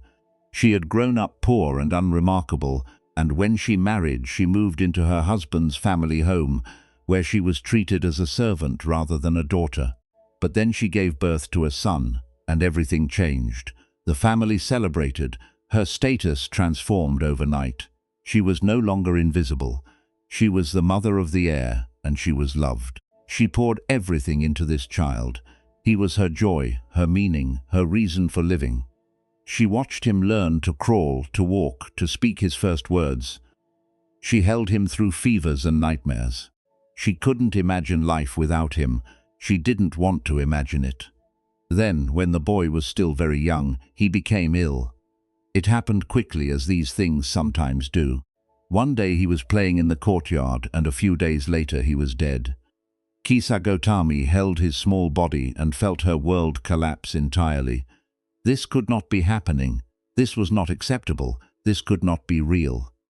She refused to accept that her son was gone. Clear's throat, she carried his body through the village, knocking on every door, asking if anyone had medicine that could bring him back. People looked at her with pity and confusion. Some tried to explain gently that the child was beyond medicine now. Others turned away, unable to bear her grief. But Kisa Gotami kept searching, kept asking, kept believing that somewhere there must be a cure for death. Finally, someone suggested she visit the Buddha, who was teaching nearby. Perhaps this great sage would have the medicine she sought. Kisa Gotami made her way to where the Buddha was staying. Still carrying her son's body, still hoping, she pushed through the crowd and fell at his feet, begging him for medicine that would restore her child to life. The Buddha looked at her with great compassion. He did not tell her that her son was dead and she needed to accept it. He did not lecture her on impermanence or the nature of suffering. Instead, he said, "I can help you, but first you must bring me something. Go back to the village and bring me a mustard seed, just one small mustard seed. But it must come from a house where no one has ever died. No parent, no child, no spouse, no sibling. A house that has never known death." Kisa Gotami felt hope surge in her chest. A mustard seed. That was all. Such a simple thing. She bowed to the Buddha and rushed back to the village, still carrying her son, now filled with desperate purpose. She knocked on the first door. "Old woman," asked, "do you have a mustard seed?" Kisa Gotami asked. "Yes, of course," said the woman. "But tell me, has anyone in this house ever died?" The old woman's face changed. "My husband died 2 years ago. I miss him every day." Kisa Gotami moved to the next house. Yes, they had mustard seeds, but death had visited here too, a daughter lost to fever. The father still wept when he spoke her name. She went to the next house and the next and the next. Every home had mustard seeds. Every home had also known death. A grandmother who slipped away in her sleep. A brother killed in an accident. A baby who never took its first breath. Every single house without exception had been touched by loss. At one home, an elderly man invited her to sit and rest. She was exhausted by now. Having walked the entire village twice over, the man brought her water and sat with her in silence for a while. Then he told her about his wife who had died 10 years ago and about how he still set a place for her at the table every evening. "The grief doesn't go away," he said, "but it changes. It becomes softer, gentler. It becomes something you can live with, even something you're grateful for because it means you loved deeply. That's not nothing." Kisa Gautami listened, holding her son's body, and something in her began to crack open. This old man had lost his beloved, and he was still here. He was still living, still capable of kindness to a stranger, still able to speak of his wife with love rather than only pain. At another house, a young woman about her own age answered the door. When Kisa Gautami explained what she was looking for, the woman's eyes filled with tears. "I lost my first child," she said, "a little girl. She lived only 3 days." She looked at the bundle in Kisa Gautami's arms and understood immediately what had happened. Without another word, she stepped forward and embraced Kisa Gautami, this stranger, this fellow member of the most terrible club in the world. They stood there for a long moment. Two mothers who had buried their children holding each other in the doorway.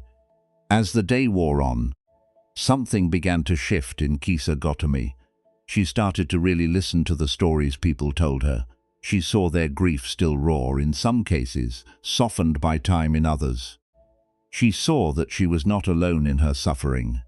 She saw that death was not a punishment visited upon her specifically, not evidence that the universe was cruel or that she had done something wrong.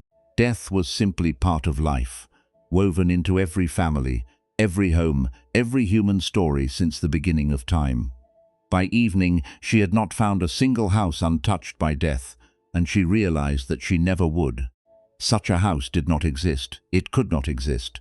Death was universal, the one experience that every human being shares, the great equalizer that no one escapes. She stopped searching. She found a quiet place outside the village, and finally, after all those hours of desperate seeking, she sat down with her son's body and allowed herself to grieve, not the frantic, refusing grief of the morning, but something deeper and strangely more peaceful. She wept for her son. She wept for all the mothers who had lost children. She wept for the fragility of life, for the preciousness of every moment, for the love that exists, knowing it will one day end. And in that weeping, something released. She understood what the Buddha had been trying to show her, not that she shouldn't grieve, not that her loss didn't matter, but that her experience was not separate from the experience of all humanity. She was not alone in her suffering. She was joined to every person who had ever loved and lost, connected by the universal truth of impermanence. She buried her son with tenderness, and then she returned to the Buddha, empty-handed but somehow full. She sat at his feet and asked to become his student. She spent the rest of her life practicing teaching and helping others who were drowning in grief find their way to the shore. The story tells us that she became particularly skilled at helping those who had lost loved ones. She would sit with them in their grief, not trying to fix it or rush it, but simply being present. She understood what they were going through because she had walked that same path, and she could offer them what the Buddha had offered her. Not a cure for impermanence, but a way to live with it. Not an escape from loss, but a transformation of the relationship to loss. She never forgot her son. She carried him with her, always in her heart, in her motivation to help others, in her deep understanding of how precious and fragile life is. But she was no longer broken by his death. She had found a way to let grief become wisdom, to let loss become compassion, to let impermanence become freedom. This story is not about accepting death with passive resignation. Kisa Gautami didn't stop loving her son. She didn't pretend the loss didn't hurt. She grieved fully and deeply, as we all must when we lose what we love. But something changed in her understanding. She stopped fighting against the nature of reality. She stopped asking why me, and started to see that impermanence touches everyone equally. She stopped isolating herself in her suffering and recognized that she was part of a vast human community, all of whom know loss. all of whom walk the same path from birth to death. This is what understanding impermanence offers. Not numbness, not indifference, but a different relationship with change. When you know that everything passes, you can love fully without the desperate clinging that turns love into anxiety. You can grieve fully without the added suffering of believing your grief should not exist. You can meet life as it actually is, flowing and changing, rather than demanding it be something it cannot be. The Buddha didn't give Kisagami what she asked for. He gave her something better. He gave her a way to live with loss, to find peace, not by escaping impermanence, but by embracing it. There's another teaching that flows from this understanding, one that applies directly to anxiety and the difficult states of mind that can make life feel so unbearable. A young monk was struggling. He had come to the monastery seeking peace, but instead he found his mind more turbulent than ever. Without the distractions of ordinary life, he was forced to sit with his anxiety, his fear, his endless worried thoughts. He felt like he was drowning. He went to his teacher, an old nun who had practiced for 50 years, and confessed his despair. "I came here to find peace," he said, "but I found only suffering. My mind is a storm that never stops. I don't think I can do this." The old nun listened patiently. When he finished, she didn't immediately respond. Instead, she stood and walked to the window, looking out at the sky. Dark clouds were gathering on the horizon, and the first drops of rain were beginning to fall. "Do you see that storm?" The young monk nodded. "It looks fierce, doesn't it? The sky is dark, the wind is picking up. Soon there will be thunder and lightning and rain so heavy you can barely see through it." The monk nodded again, unsure where this was going. "Tell me," said the old nun, "has a storm ever lasted forever?" The monk considered this. "No," he said. "Storms always pass." "Always," the old nun agreed without exception. "Some are brief, some last for days, but eventually every storm exhausts itself and the sky clears. This is simply how weather works. Do you argue with this? Do you think storms should be permanent? Of course not. Then why do you argue with the storms in your mind? Why do you believe that your anxiety will last forever when nothing else does?" The young monk was quiet. He had never thought of it quite this way.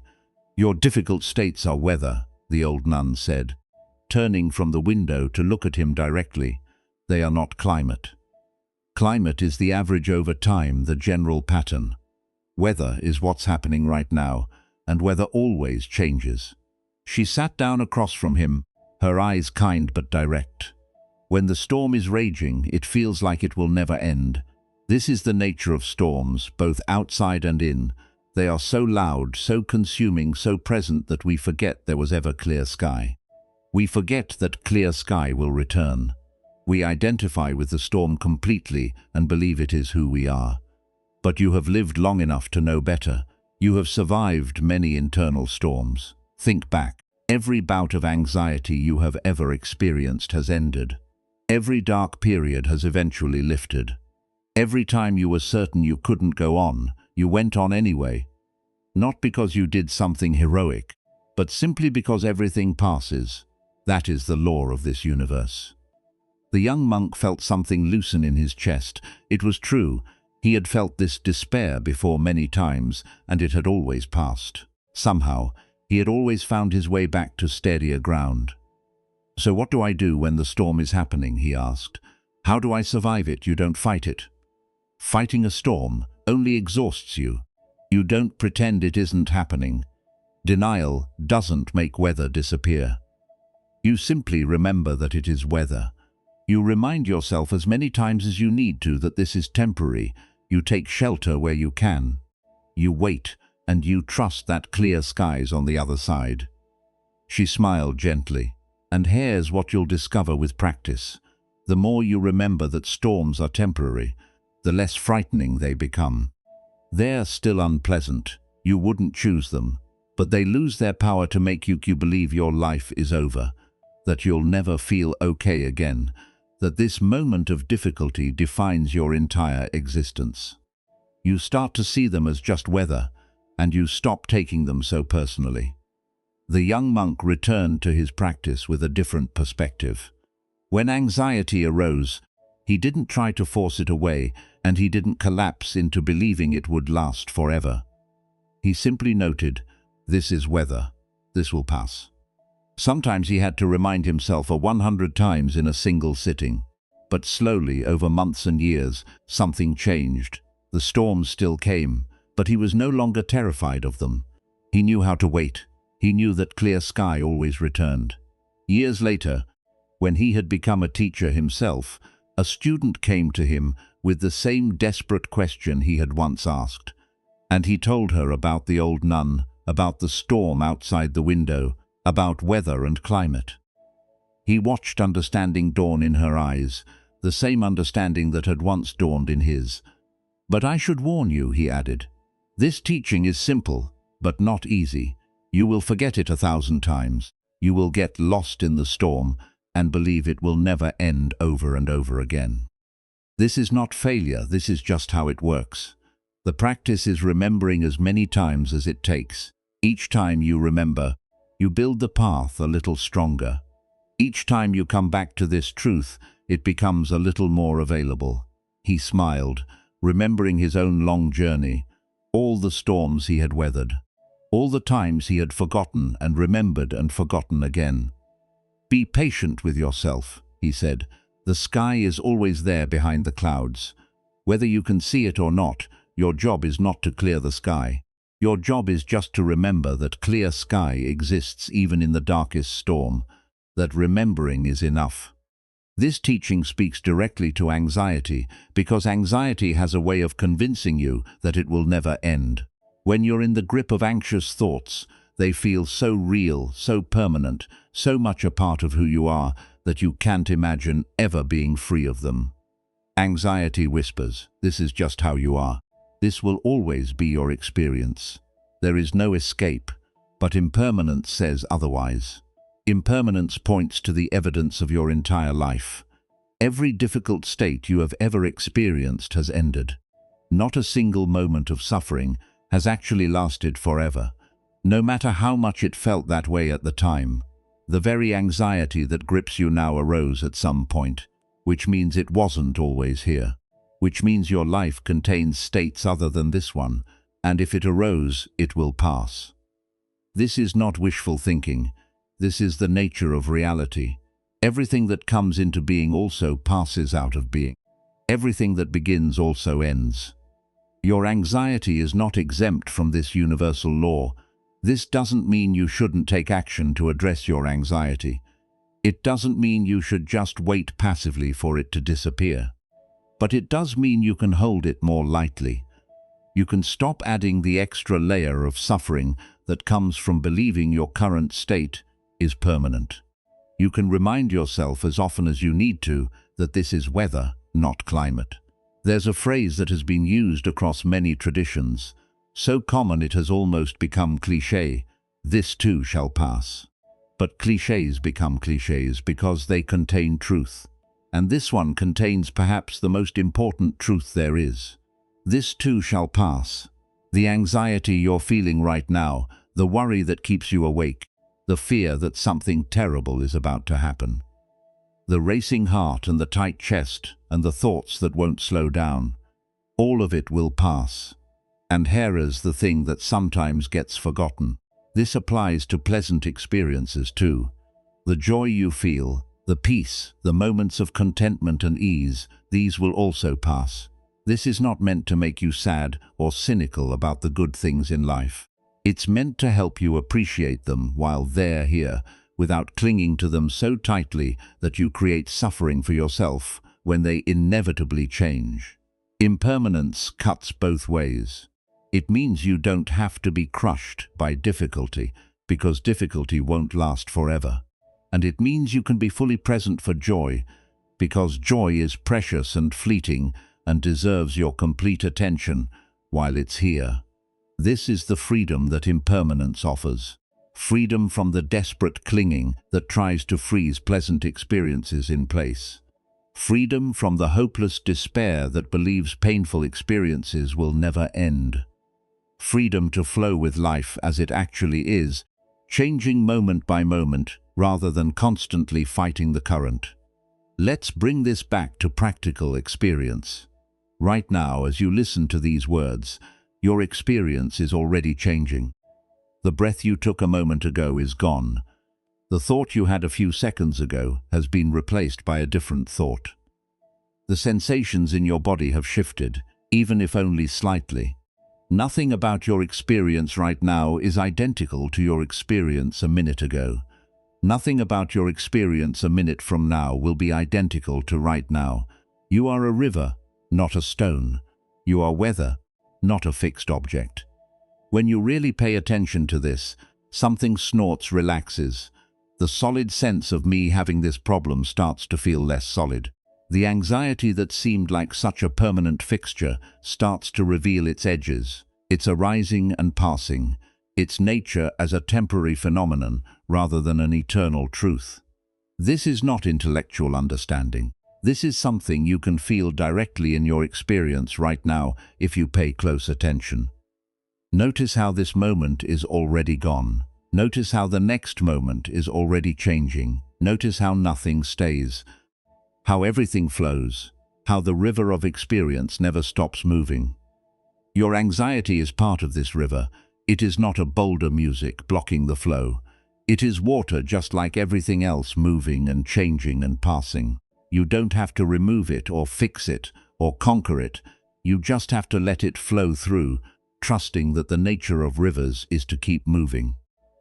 Kisa Gautami discovered this truth through walking from door to door, searching for a house that death had never touched.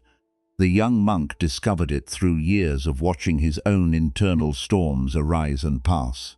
And you can discover it too, through paying attention to your own experience, through noticing how nothing lasts, through remembering that every difficult moment in your past eventually ended. You have already survived everything life has thrown at you, not because you're special, but because impermanence is the nature of things. The darkest moments passed, the worst anxiety eased.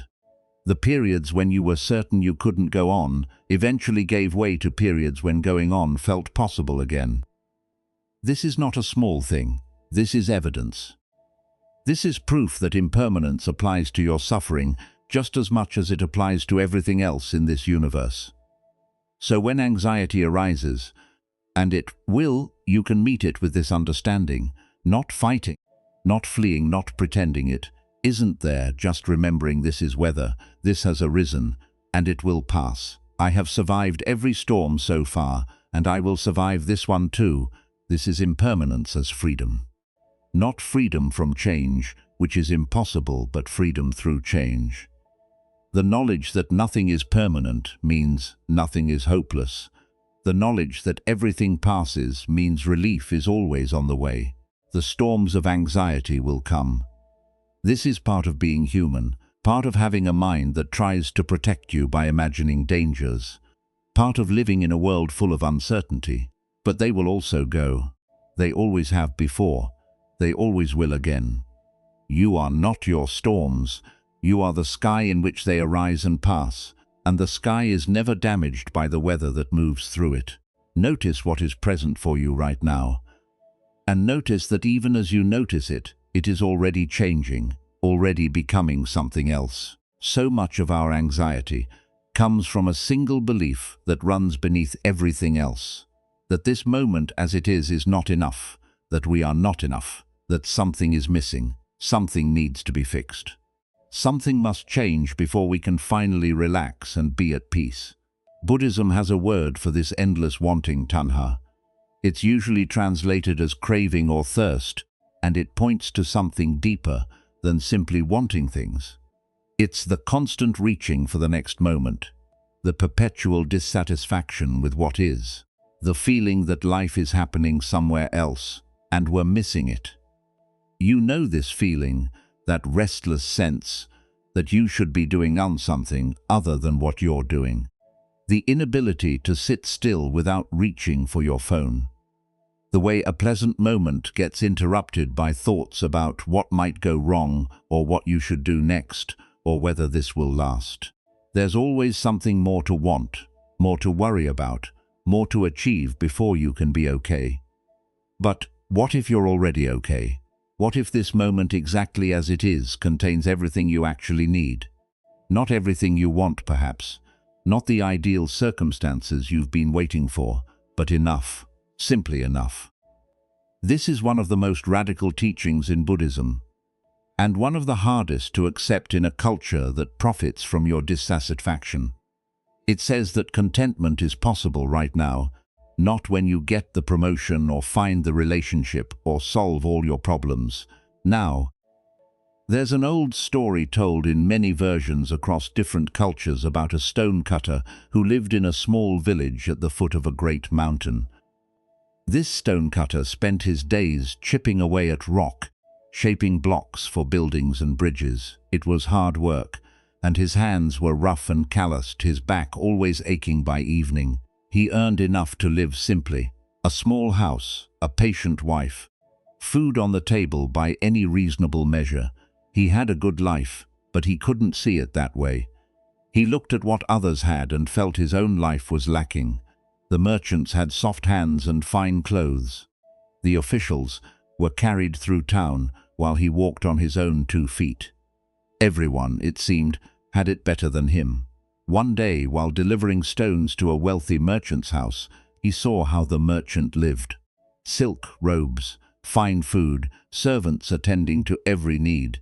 The merchant reclined on cushions while others worked around him. He didn't have to lift anything heavy.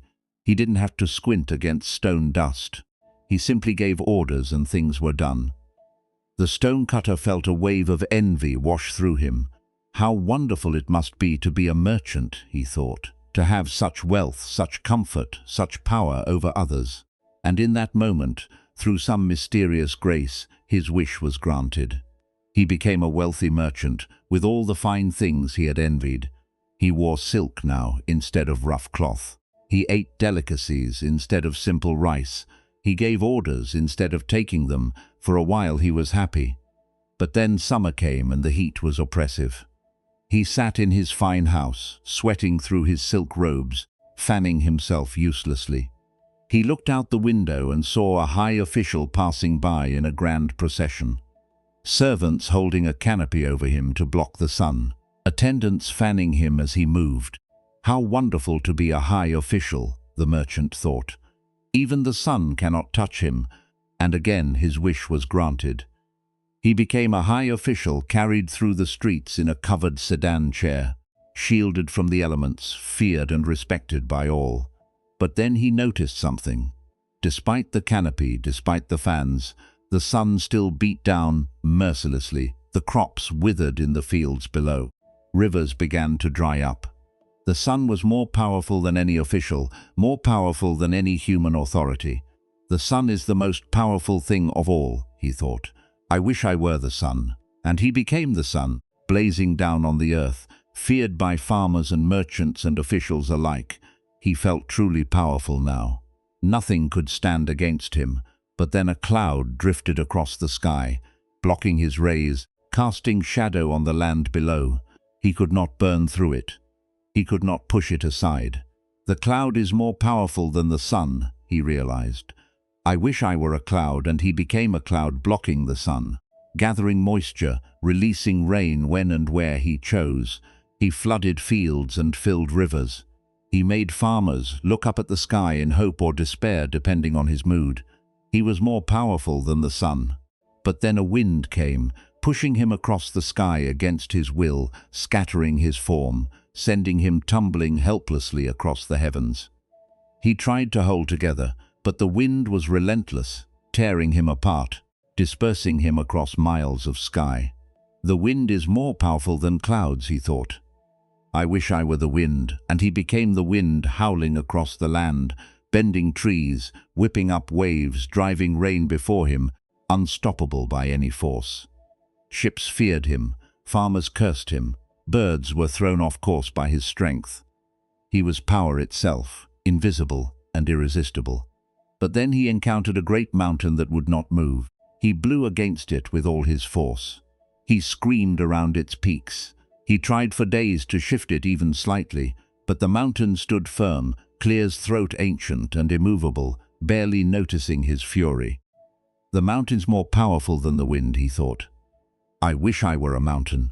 And he became a great mountain, tall and immovable, looking down on the world with stone indifference. The sun could not move him. The wind could not shake him. The clouds passed around him. He was the most powerful thing of all, but then he felt something at his base. A small, persistent tap, tap, tap. He looked down and saw a tiny figure with a hammer and chisel chipping away at his stone. A stone cutter, and in that moment the man understood. He had traveled in a great circle, chasing power, chasing position, always wanting to be something other than what he was. And where had it led him? Right back to where he started. The stone cutter was chipping away at the mountain just as he had once chipped away at rock. Small, yes, but persistent, steady, content to do his work without snorts, wishing to be the sun or the wind or a cloud. The spell broke, and the man found himself back in his village, hammer in hand, stone before him. Snorts the sun was setting, casting long golden light across the quarry. Where he worked, his back still ached, his hands were still rough, his house was still small. But something had changed. He looked at his rough hands and remembered what it felt like to be silk-robed and soft, and he felt no envy. He looked at the setting sun and remembered burning down on the earth, and he felt no longing to return to that power. He felt only the simple pleasure of being exactly what he was in exactly this place, doing exactly this work. His wife called him for dinner.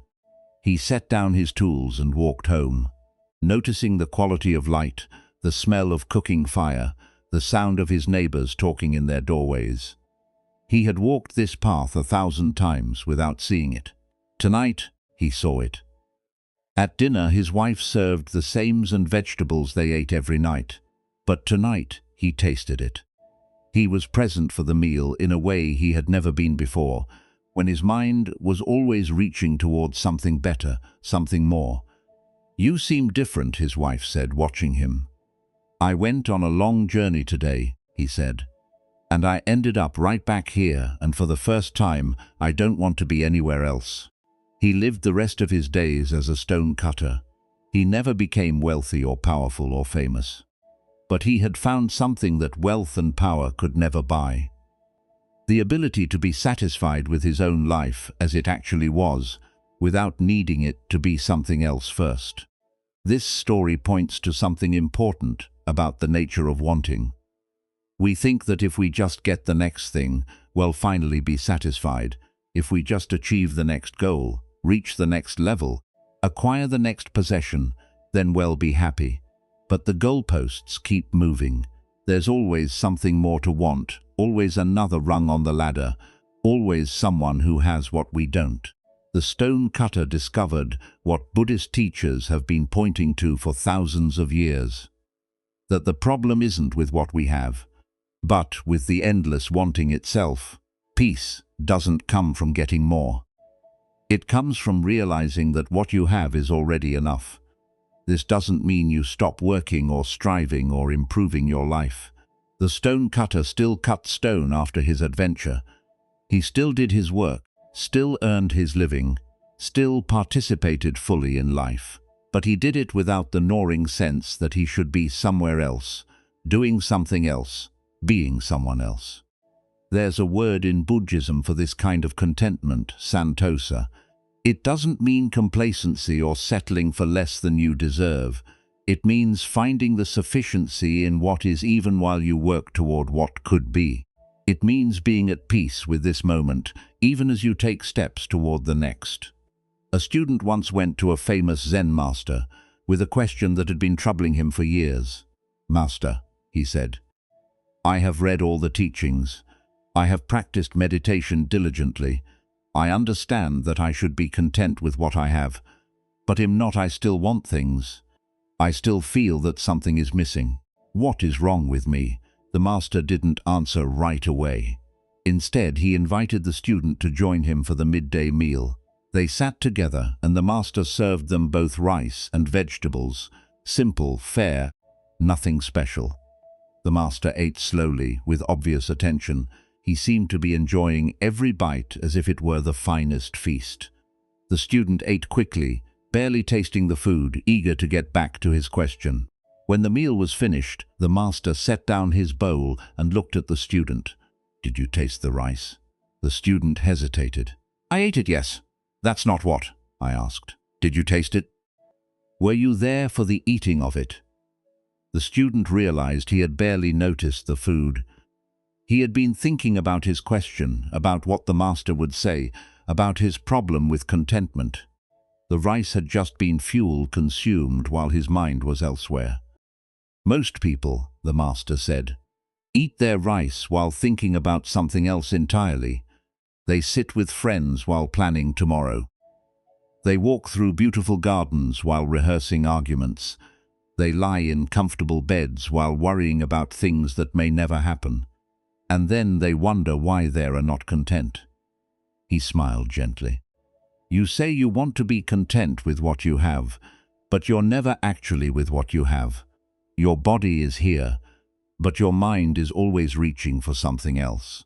How can you know if this moment is enough when you've never truly arrived in it?"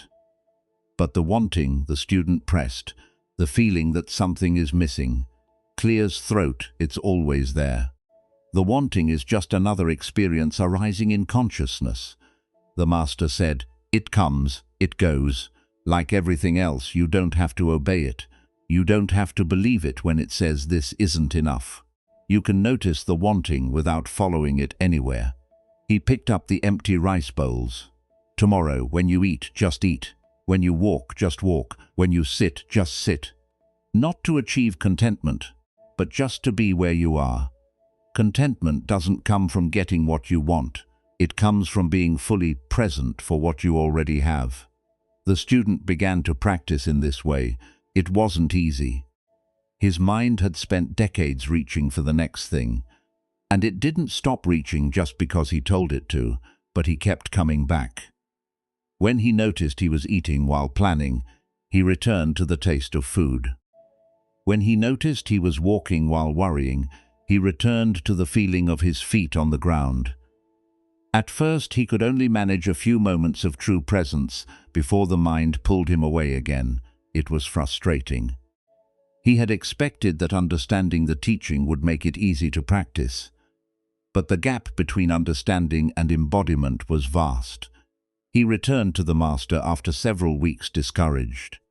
"I try to be present," he said, "but I fail constantly. My mind won't stay where I put it." The master laughed, not unkindly. "You've been training it to wander for your entire life now. You're training it differently. This takes time." "How much time? How long did it take you to learn to read, to walk?" "Some things cannot be rushed. The mind learns through repetition, through gentle persistence, through coming back again and again without judgment. You're not failing. You're practicing. Every time you notice you've wandered and return. That is the practice, that is success." The student continued.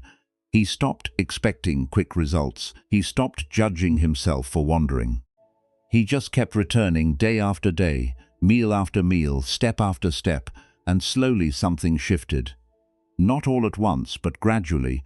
Like dawn breaking, he found sufficiency that he had never noticed before. The warmth of sunlight on his face, the satisfaction of a task completed, the simple pleasure of a conversation with a friend when he was actually there for it. One morning he woke up and lay in bed for a few minutes before rising, not planning his day, not worrying about what needed to be done. Just lying there, feeling the warmth of the blankets, hearing the birds outside, being present for the simple fact of being alive, comfortable, safe, and he realized something. This was contentment, not a grand spiritual achievement, not a permanent state of bliss, but just this. Being present for what was already good in his life, instead of always reaching for something more. He still had wants, he still had ambitions and preferences and goals, but they no longer ran his life. He could want something and still be at peace. He could prefer a different outcome and still accept what was happening. The wanting was there, but he was no longer consumed by it. He returned to the master one more time, Not with a question, but with gratitude.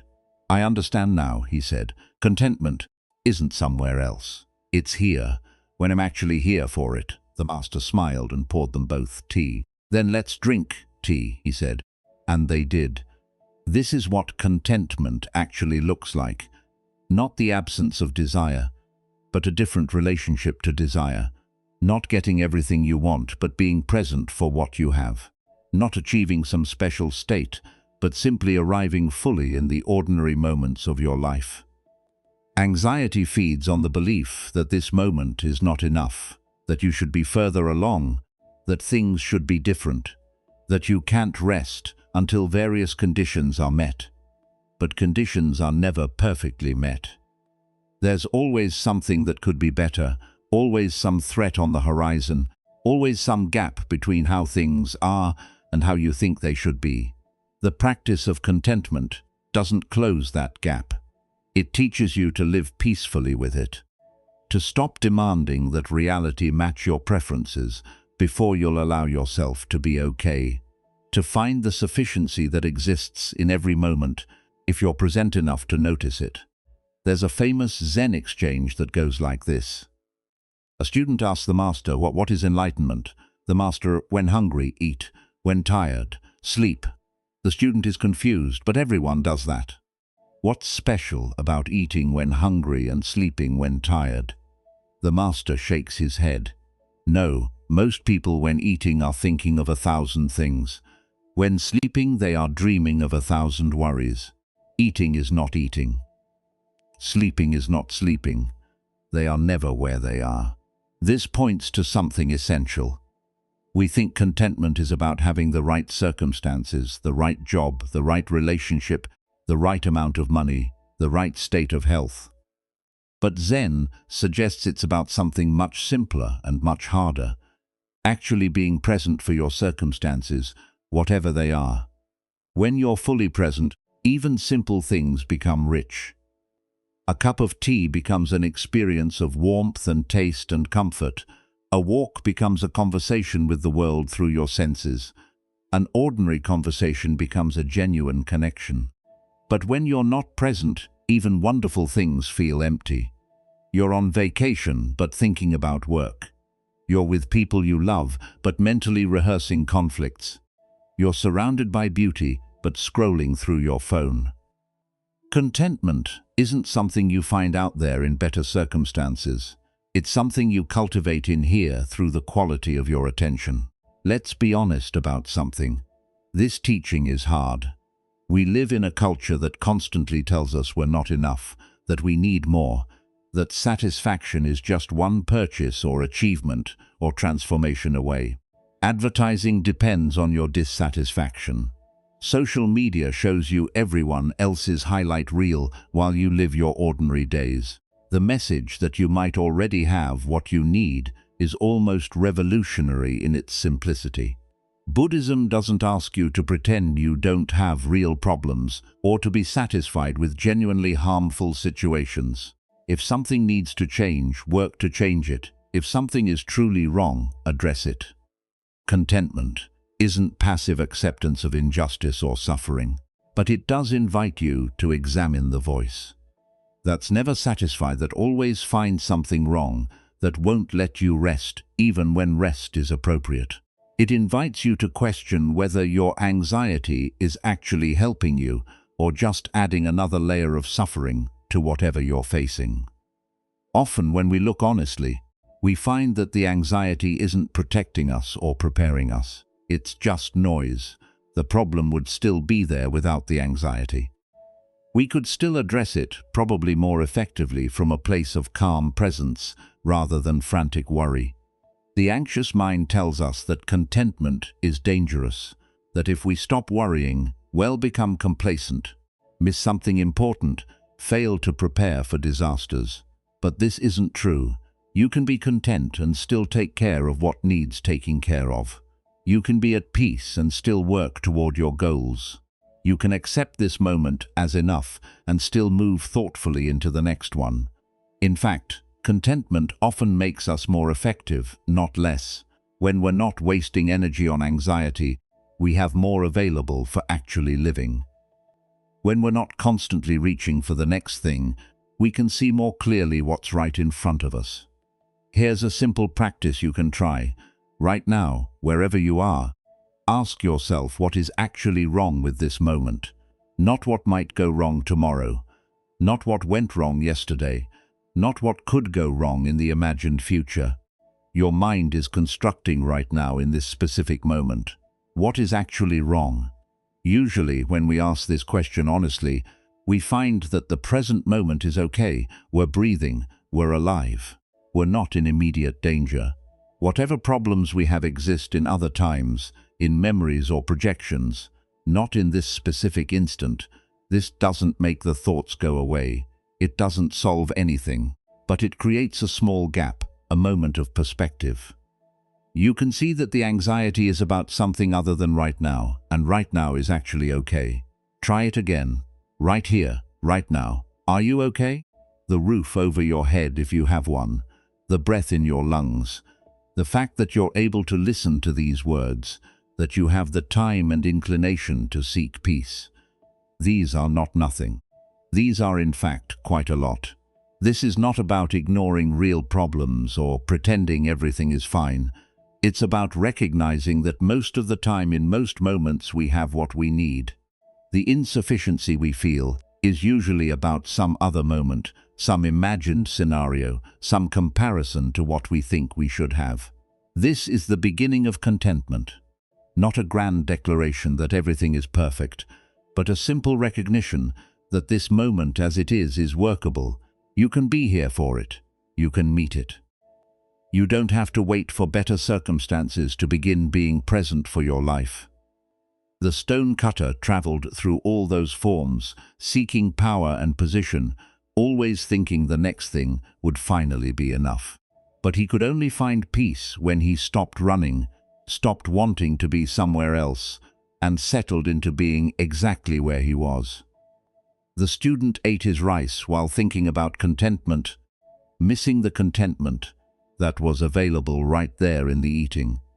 He could only find what he was looking for when he stopped looking and started actually tasting his food, actually living his life. These stories point to the same truth from different angles. What you're looking for isn't out there. It's here in the quality of your presence, in your willingness to actually arrive in the moments you're given. You already have enough, not in some abstract spiritual sense, but practically right now in this breath, in this moment. The sufficiency you seek is here. It always has been. The stone cutter went all the way around the world in his wanting. The student sat through countless meals with his mind elsewhere. Both of them had to learn the same lesson. What they were looking for was already present, hidden only by their constant reaching for something else. You don't have to travel that far. You can begin right now with this breath, with this moment, by letting it be enough. Take a breath and notice where you are for just this moment. Let it be enough. We have walked a long path together through these hours. We've explored the restless mind and learned to watch it without being swept away. We've discovered stillness in the midst of motion and chaos. We've practiced the gentle art of letting go. We've found that presence is a refuge where anxiety cannot follow. We've seen that impermanence, far from being our enemy, is what makes freedom possible. We've touched the wisdom of enough, the contentment that comes from actually arriving in our lives. Now we come to the deepest teaching of all, the one that underlies everything else we've discussed. It concerns who you really are. Beneath the anxiety, beneath the thoughts, beneath all the stories you tell about yourself, and all the stories others have told about you, Buddhism teaches that there is something in you that has never been touched by your suffering. Something that remains calm even when your mind is storming. Something that watches the anxiety without being the anxiety. That observes the fear without being consumed by it. That knows the thoughts without becoming lost in them. This is sometimes called Buddha nature. Not because you need to become a Buddha or achieve some special state. But because the same awareness that woke up under that tree 2,500 years ago is the same awareness looking out through your eyes right now. It's not something you have to create or earn or develop. It's what you already are, what you have always been, hidden only by the clouds of thought and identification that usually fill the sky of your mind. The anxious mind says you are broken.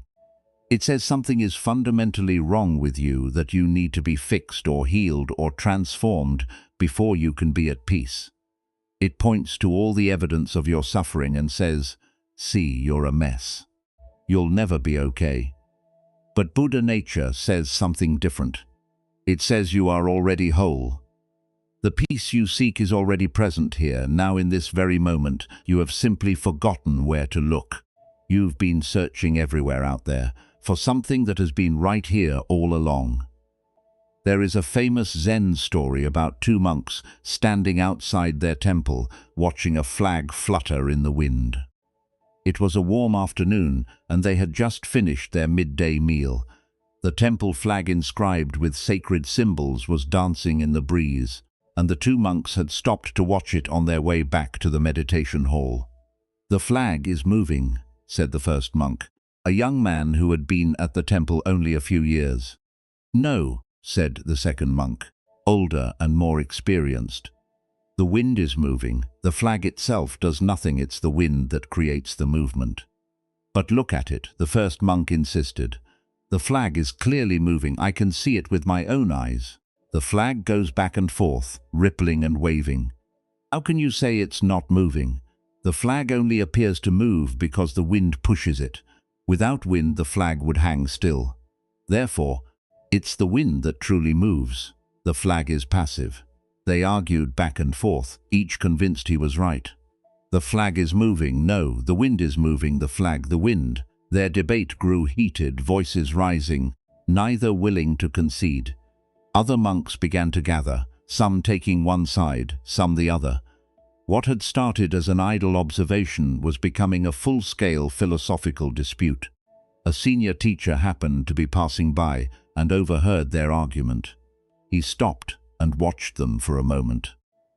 These earnest monks so caught up in their disagreement that they had forgotten they were supposed to be practicing peace. He could see their faces flushed with the need to be right, their bodies tense with the effort of convincing each other. "You are both wrong," he said quietly. The monks fell silent and turned to face him. The crowd that had gathered parted to let him through. "It is not the flag that moves. It is not the wind that moves." He paused, looking at each of them with gentle but penetrating eyes. "It is your mind that moves." The monks stood there, mouths open. The argument suddenly empty. They looked at the flag still fluttering. They felt the wind still blowing, and something shifted in their understanding. Nothing had changed about the scene in front of them. The flag still moved in the wind, or the wind still moved the flag, however you wanted to describe it. But their argument, their heated debate, their certainty that they were right and the other was wrong, all of that was happening in their minds. The movement they were arguing about was less important than the movement of their own thoughts, their own positions, their own need to be correct. The young monk later said it was the most important moment of his training. Not because the teacher had resolved the question of whether the flag or the wind was moving, but because he had shown them something they hadn't seen. They were lost in the movement of their own minds, unable to step back into the stillness from which they could see clearly. This is one of the most important Zen stories ever told, and it points to something essential about anxiety and peace. We spend so much energy arguing with reality. We debate endlessly about what's happening, what it means, what should be done, whether things are good or bad, whether we are good or bad. We are like those two monks caught up in our positions, certain we see things correctly, exhausting ourselves in mental struggle. But there is something that watches all of this. There is an awareness that can notice the flag, notice the wind, notice the monks arguing, notice your own thoughts arising in response. This awareness is not taking sides. It is not caught up in the debate. It simply observes clearly and calmly whatever is happening. When the teacher said, "It is your mind that moves," he was pointing to something beyond the content of the argument. He was pointing to the fact that both monks were identified with their thoughts, lost in the movement of their own minds, unable to see from the still point that existed before they started debating. That still point is available to you. It is in fact what you most fundamentally are. It's the calm that our title speaks of. The calm, anxious mind that becomes possible, not through silencing thoughts, but through recognizing what you are beneath them. Another story tells of a student who came to his teacher in despair. "I feel broken," the clears throat student said. "I've been practicing for years, but my mind is still a mess. I still get anxious. I still get caught in thoughts. I still suffer. There must be something wrong with me at the core. Maybe I'm just not capable of peace." The teacher listened without interrupting. When the student had finished pouring out his frustration, the teacher stood and said, "Come with me." They walked in silence through the temple grounds, past the meditation hall, past the kitchen, past the gardens, until they reached a small pond at the edge of the property. It was evening, and the full moon was rising in the east. The surface of the pond was choppy. A breeze had picked up, and small waves rippled across the water. The teacher pointed at the pond. "Look at the moon's reflection," he said. Clear's throat, the student looked. Because of the waves, the reflection was fragmented, broken into 1,000 pieces. It shimmered and wavered, sometimes disappearing entirely as a larger ripple passed through, then reappearing, still broken, still scattered. "Is the moon broken?" the teacher asked. The student looked up at the sky. The moon hung there, full and perfect, completely unaffected by the choppy water below. "No," the student said, "the moon is fine. It's only the reflection that looks broken." And when the water stills, as if on cue, the breeze died down slowly. The ripples subsided.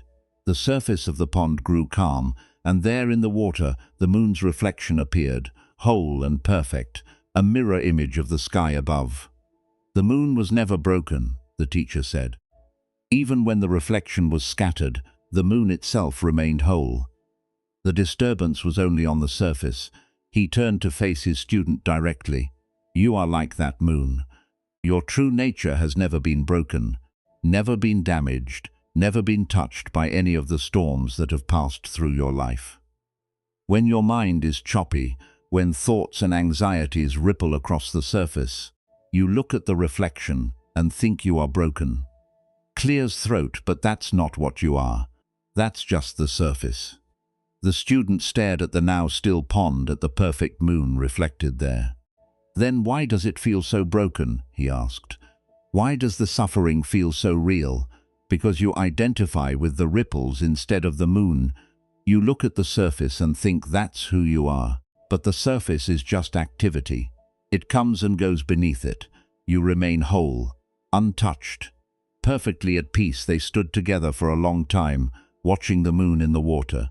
Occasionally, a small breeze would return, and the surface would stir, breaking the reflection into fragments again. Then it would still, and the moon would return, whole as ever. "This is what meditation shows you," the teacher said finally. "Not how to stop the ripples. You can't control the wind, but how to recognize what you really are, how to stop identifying with the disturbed surface, and remember the moon that was never broken." The student returned to his practice with new understanding. When anxiety arose, he tried to remember, this is a ripple on the surface. When thoughts churned and his mind felt chaotic, he tried to remember, beneath this, I am still here whole, the awareness that watches the storm without being the storm. It wasn't easy. Years of habit had taught him to identify completely with whatever was happening on the surface. But slowly, with practice, he began to notice something. Even in his most anxious moments, there was a part of him that knew he was anxious. A witnessing presence that observed the suffering without being consumed by it. That presence was always calm, always still, always there, no matter how choppy the surface became. He realized that the teacher had been pointing to this all along, not to some special state he needed to achieve, but to something that was already present, already whole, already at peace. He just had to learn to recognize it, to rest in it, to remember it when the ripples made him forget. Years later, when this student had become a teacher himself, he would often take his own students to that same pond on full moon nights. He would wait until the water was still, let them see the perfect reflection, and then throw a stone into the center. "Is the moon broken?" he would ask ripples, scattered the image into 1,000 fragments. "No," his students would say. "Understanding. Then don't believe your mind when it tells you that you are." He would often add one more thing, something his teacher hadn't said, but that he had discovered through his own practice. The ripples are not a problem. The water is allowed to move, but you must remember what you are looking for. If you want to see the moon clearly, wait. Be patient. The water always stills. Eventually, and when it does, you will see that what you thought was broken was whole all along. This is what all the Zen masters point to. You are not your thoughts. You are not your emotions. You are not the anxiety that visits you, or the fear that grips you, or the worry that won't let go. You are the awareness in which all of this appears. Think about it for a moment. When you're anxious, there's anxiety. Yes, but there's also the knowing of anxiety. Something is aware that this experience is happening. Something notices the racing heart, the spinning thoughts, the uncomfortable sensations. What is that something? It's not the anxiety itself. The anxiety is the experience. But there's also an experiencer, a witness, an awareness that knows the anxiety is happening, and that awareness is not itself anxious. It can't be. Awareness is like a mirror. A mirror reflects whatever appears before it, but it never becomes what it reflects. A mirror can show fire without burning. It can show water without getting wet. It can show the most terrible images without being harmed, the most beautiful images without grasping at them. It remains unchanged by whatever passes across its surface. You are like that mirror. Experiences pass through you. Thoughts arise and dissolve. Emotions come and go. Sensations appear and disappear. But the awareness that knows all of this remains. It doesn't come and go. It's always here. The constant background to every experience you've ever had. When you were 5 years old, you were aware. The content was different. The thoughts were different. The body was different. But the fundamental quality of being aware was the same. When you're 90, if you live that long, you'll still be aware. The content will have changed countless times, but awareness itself will remain unchanged, untouched. The same consciousness that has been with you through everything.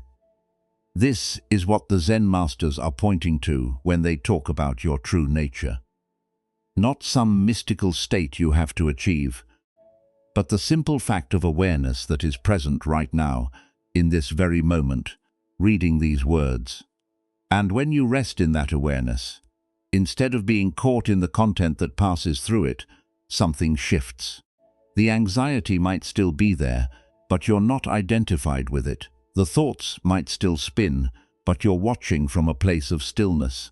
You're the moon, not the ripples. You're the sky, not the clouds. You're the mirror, not the images that appear in it. Let's bring together everything we've explored in our time together. We set out to calm the anxious mind, and we've discovered that calming doesn't mean silencing or conquering. It means understanding. It means changing our relationship to what arises rather than fighting against it. We began by looking at the restless mind, the monkey swinging from branch to branch, and we learned that we don't have to follow every thought that arises. Thoughts are like empty boats just drifting by, and we suffer when we add stories about them that aren't true. The master told his student that thoughts arise and pass on their own like leaves falling from a tree, and our work is simply not to climb onto everyone. We explored stillness and discovered that peace isn't something we achieve through effort, but something we uncover when we stop struggling.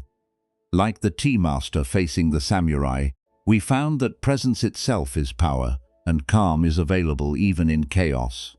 Like Ryokan sitting in his leaking hut while the storm raged, we learned that the storm is outside, but inside it can be still.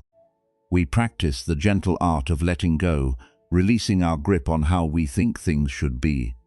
The broken cup was already broken from the day it was made, and when we understand this, we can love fully without the clinging that turns love into anxiety. The student learned that letting go isn't about trying harder, but about turning the hand over and allowing what needs to fall to simply fall. We discovered that presence is a refuge. The man on the cliff, suspended between tigers, found a strawberry and tasted its sweetness. The present moment is almost always okay, and anxiety lives in the imagined future, not in now. The merchant learned to empty his cup so there was room for something other than worry. We learned that impermanence is not something to fear, but the very thing that sets us free. Every storm passes. Every difficult state ends. Kisa Gutami walked from house to house and discovered that she was not alone in her suffering, that loss is universal, and that even grief can become wisdom. The young monk learned from his teacher that his anxiety was weather, not climate, and weather always changes. We touched the wisdom of enough, discovering that this moment as it is contains what we need. The stone cutter traveled through every form of power, only to find peace in being exactly who he was.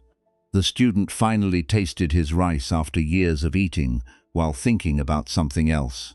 And now we come to the deepest truth. You are not the storm, you are the sky. You are not the ripples, you are the moon. You are not your anxiety. You are the awareness in which anxiety appears and dissolves, comes and goes, rises and falls like everything else in this impermanent world. This is your true nature. It has never been damaged by anything that has happened to you. It is not broken and does not need fixing. It is simply here waiting to be recognized, waiting for you to stop identifying with the passing weather and remember the vast sky that you are. The Buddha's final words to his students are among the most famous in spiritual history. He was dying and his followers gathered around him, heartbroken and clear-throat afraid. They asked him, who would guide them when he was gone? Who would teach them where they should turn for wisdom? And he said, be a lamp unto yourself. He didn't say, find a lamp out there somewhere. He didn't say, wait for someone to bring you light. He didn't point to a successor or a book or a set of rules to follow. He pointed inward. He said, the light is already in you. You are your own lamp. You don't need anything external to find peace, because peace is not external. It's what you are when you stop covering it up with seeking and striving and suffering. This was his final gift, and it's the same teaching we've been exploring all along. You don't need to go anywhere or become anything. You just need to recognize what you already are, to stop, look, and see. This doesn't mean you won't have difficult times, you will.